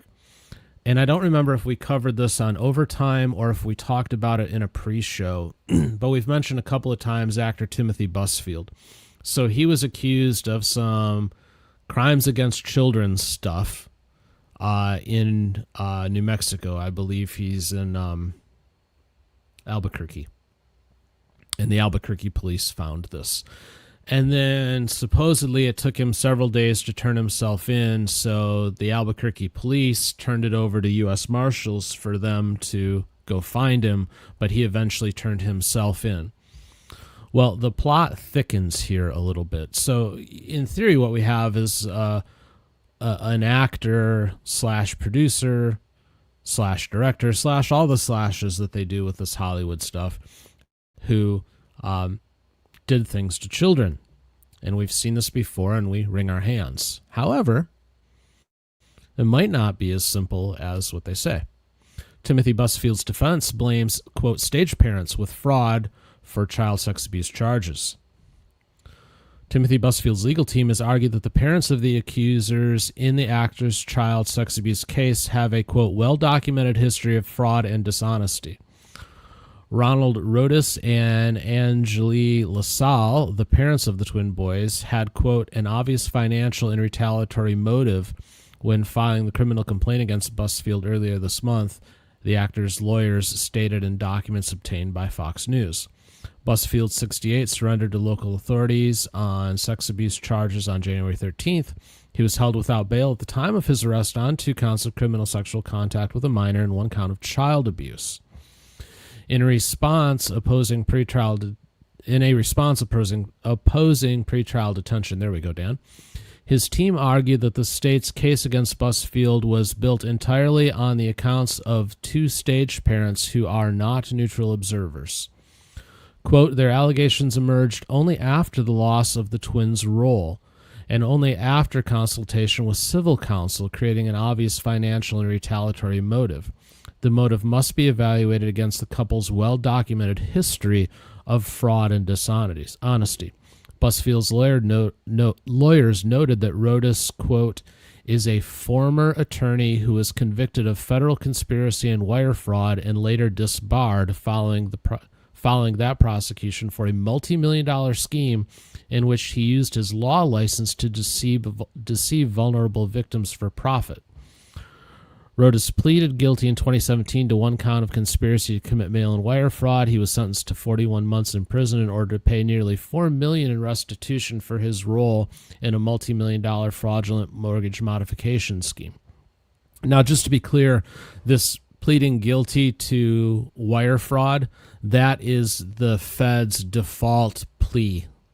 They always run to wire fraud because that's the easiest thing to prove, and that's always held over your head as a plea deal. During Tuesday's hearing, Amber Fairberg urged Judge David Murphy to release Busfield from custody pending trial as he was the victim of a retaliatory campaign created by Rodas and LaSalle. Quote, they are victims and they were still these 2 boys, but they weren't victimized by Timothy Busfield, Fairberg said. They were victimized by their own parents who no longer could make the money as a lawyer disbarred, no longer could write bad checks, taking 80% of the money they made on a TV show, and then manufacture into victims as revenge. According to an warrant obtained by Fox News, the twins, 2 11-year-old twins, alleged that the director, who they were told to call Uncle Tim on the set of The Cleaning Lady, had touched them inappropriately, blah, blah. They go into the details of the actual allegation, which I don't think we need to go into. But I will say this, where initially it looked like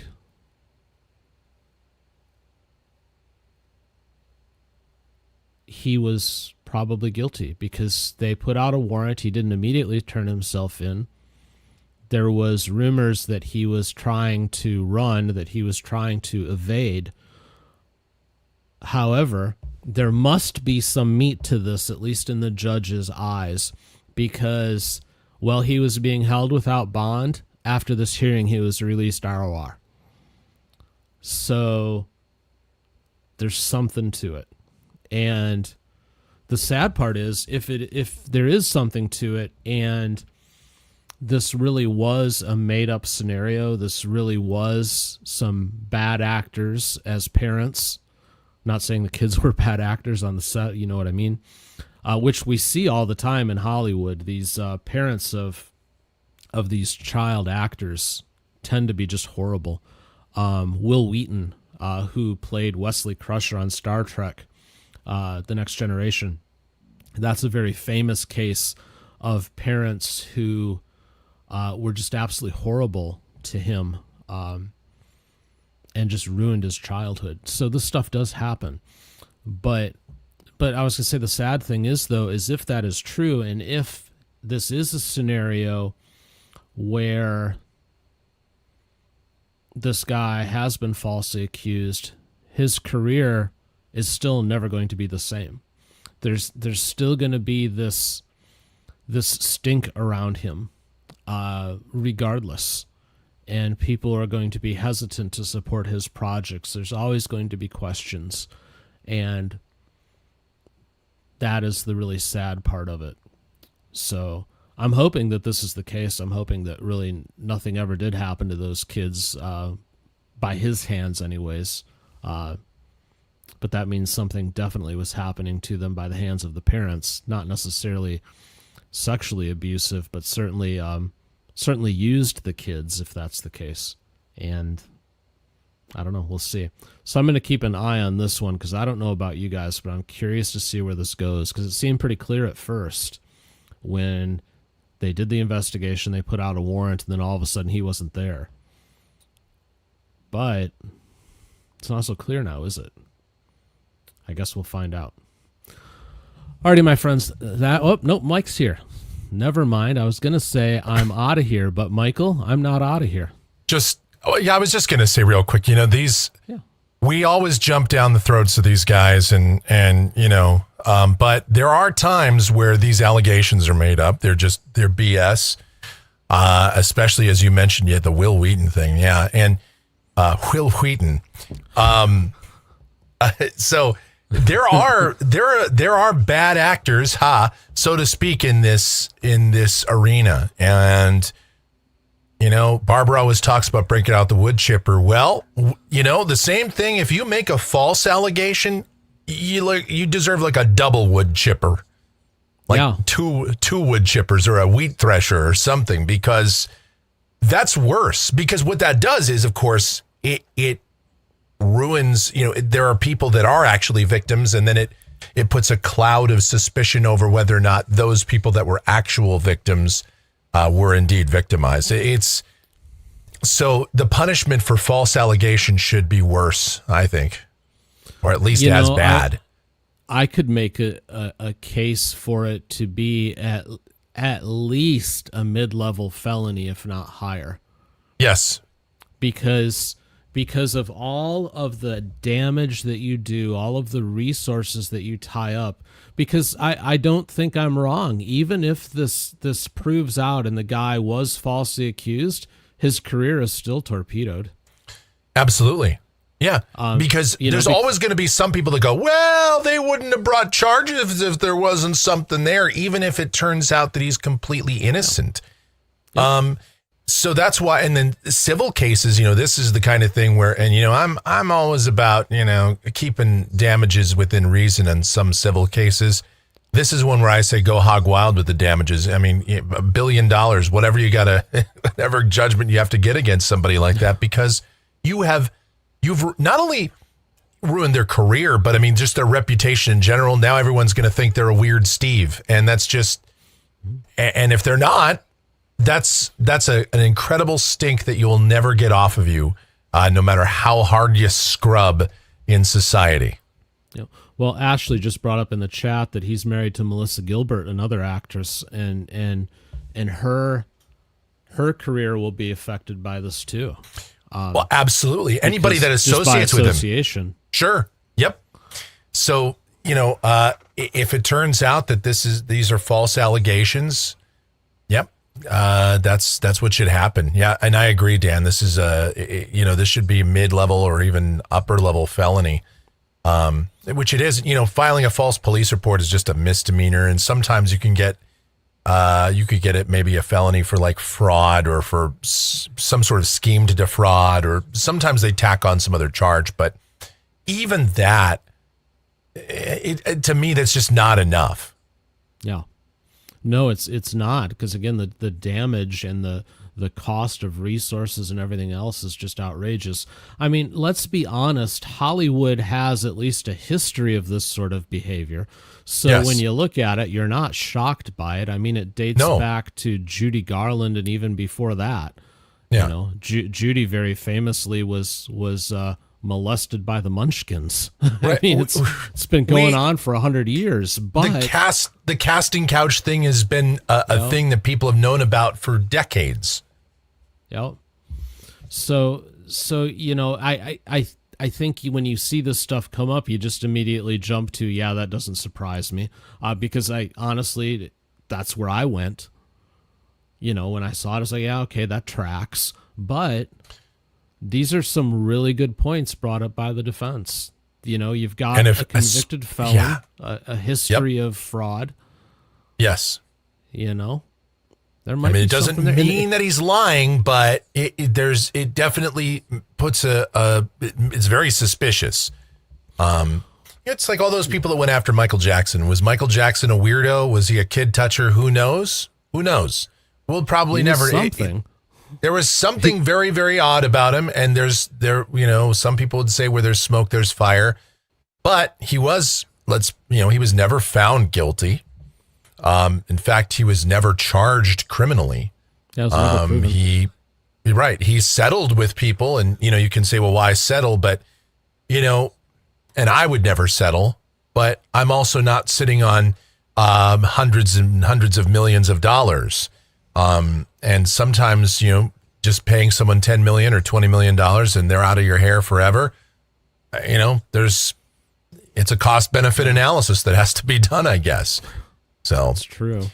Very good point. But I don't know. It's one of those things where, in this case, I really hope that, if it comes out that these people have a history of fraud, lock them back up. Put them back up for fraud. I think you should.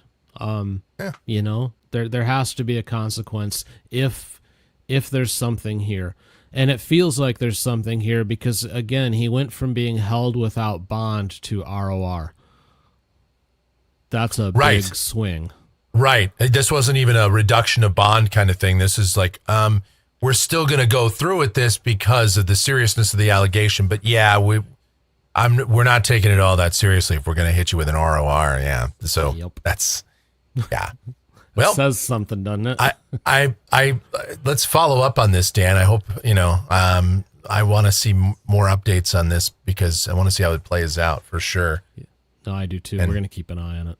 Yeah. And I'd love to see an actual court hearing. I'd love to see this, if it were to be aired, this would be the place for it. That's for sure. But Bernalillo County does not stream from what I've seen. I know.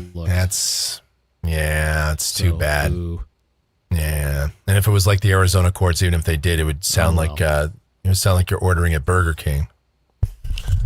Like, it'd be people ask about why we don't stream courts here in Arizona. And, when I was guest hosting, I went out of my way to look as hard as I could. And there were a couple, but the audio is either terrible or they're real. There's a couple that are just like real kind of dull and they're not really worth looking into. Have you seen the Pace and Justice window? Yes, I have. Where the camera angle makes it look like they're up at like a bank teller's window. It's like this pointed up like this. It's like this. You barely see anything at all, and it's the worst. See, Dungeon Court is appealing because it's bad, but there's a certain ineffable quality to it that you can't turn away. It's like a train wreck, and you have to watch it. Even though it's bad and the audio quality is terrible. You're like, how is this in the United States? Like, how is this in modern day U.S.? The court with the justice window of Payson is just it's like. It's the worst conceived. They might as well not have even put a camera in there. They might as well not even air it. So no, I agree. Yeah. So I don't know, Dan. That's those are my thoughts on what's going on. This was a good week. I'll tell you. Fridays are good days for these long hearings, I think. Yeah, when we can find them, because the alternative on Friday is a whole lot of landlord-tenant, which my God, I don't want to watch that. Yeah, I mean, we get some good ones from time to time, but right, but you have to parse through it. I mean, that's one of those. There's 80 of them that are dull, but there's like one out there or two that are actually really compelling, and every once in a while, you get either the one in Simpson will usually that's where the best ones are. Or every once in a while you get Buttfucker 4000 in Middleton's court. So, yeah. So, on that note, yes, that brings an end to our week. Thanks, Michael. Yes, of course. Leave that fart in the room for you. Do with that what you will. I will say I'm just waiting for the moment where he tries to log in with that name. We're going to have a discussion if that happens, though. All right, friends. So, yeah, we will call it a day. Appreciate all of you. I hope you had fun. Again, thanks to everyone for your generosity. Lindsay, especially, you probably spent your house payment on me today. Seriously, I appreciate it. It's been fun, been a good week. We'll be back Monday, 9 a.m. Eastern, 6 a.m. Pacific, half an hour early for channel members. If you haven't already gone and checked out the pilot episode of Into the Blind, that is in the pinned chat. Please go there after this and check that out. Put a thumbs up on it, leave a comment, subscribe to the channel. Mike and I are going to go live with that show starting February 2nd, and it's a lot of fun, so we'd love to see you over there. But again, go have yourselves a good weekend. I will see you all on Monday. In the meantime, take care. God bless.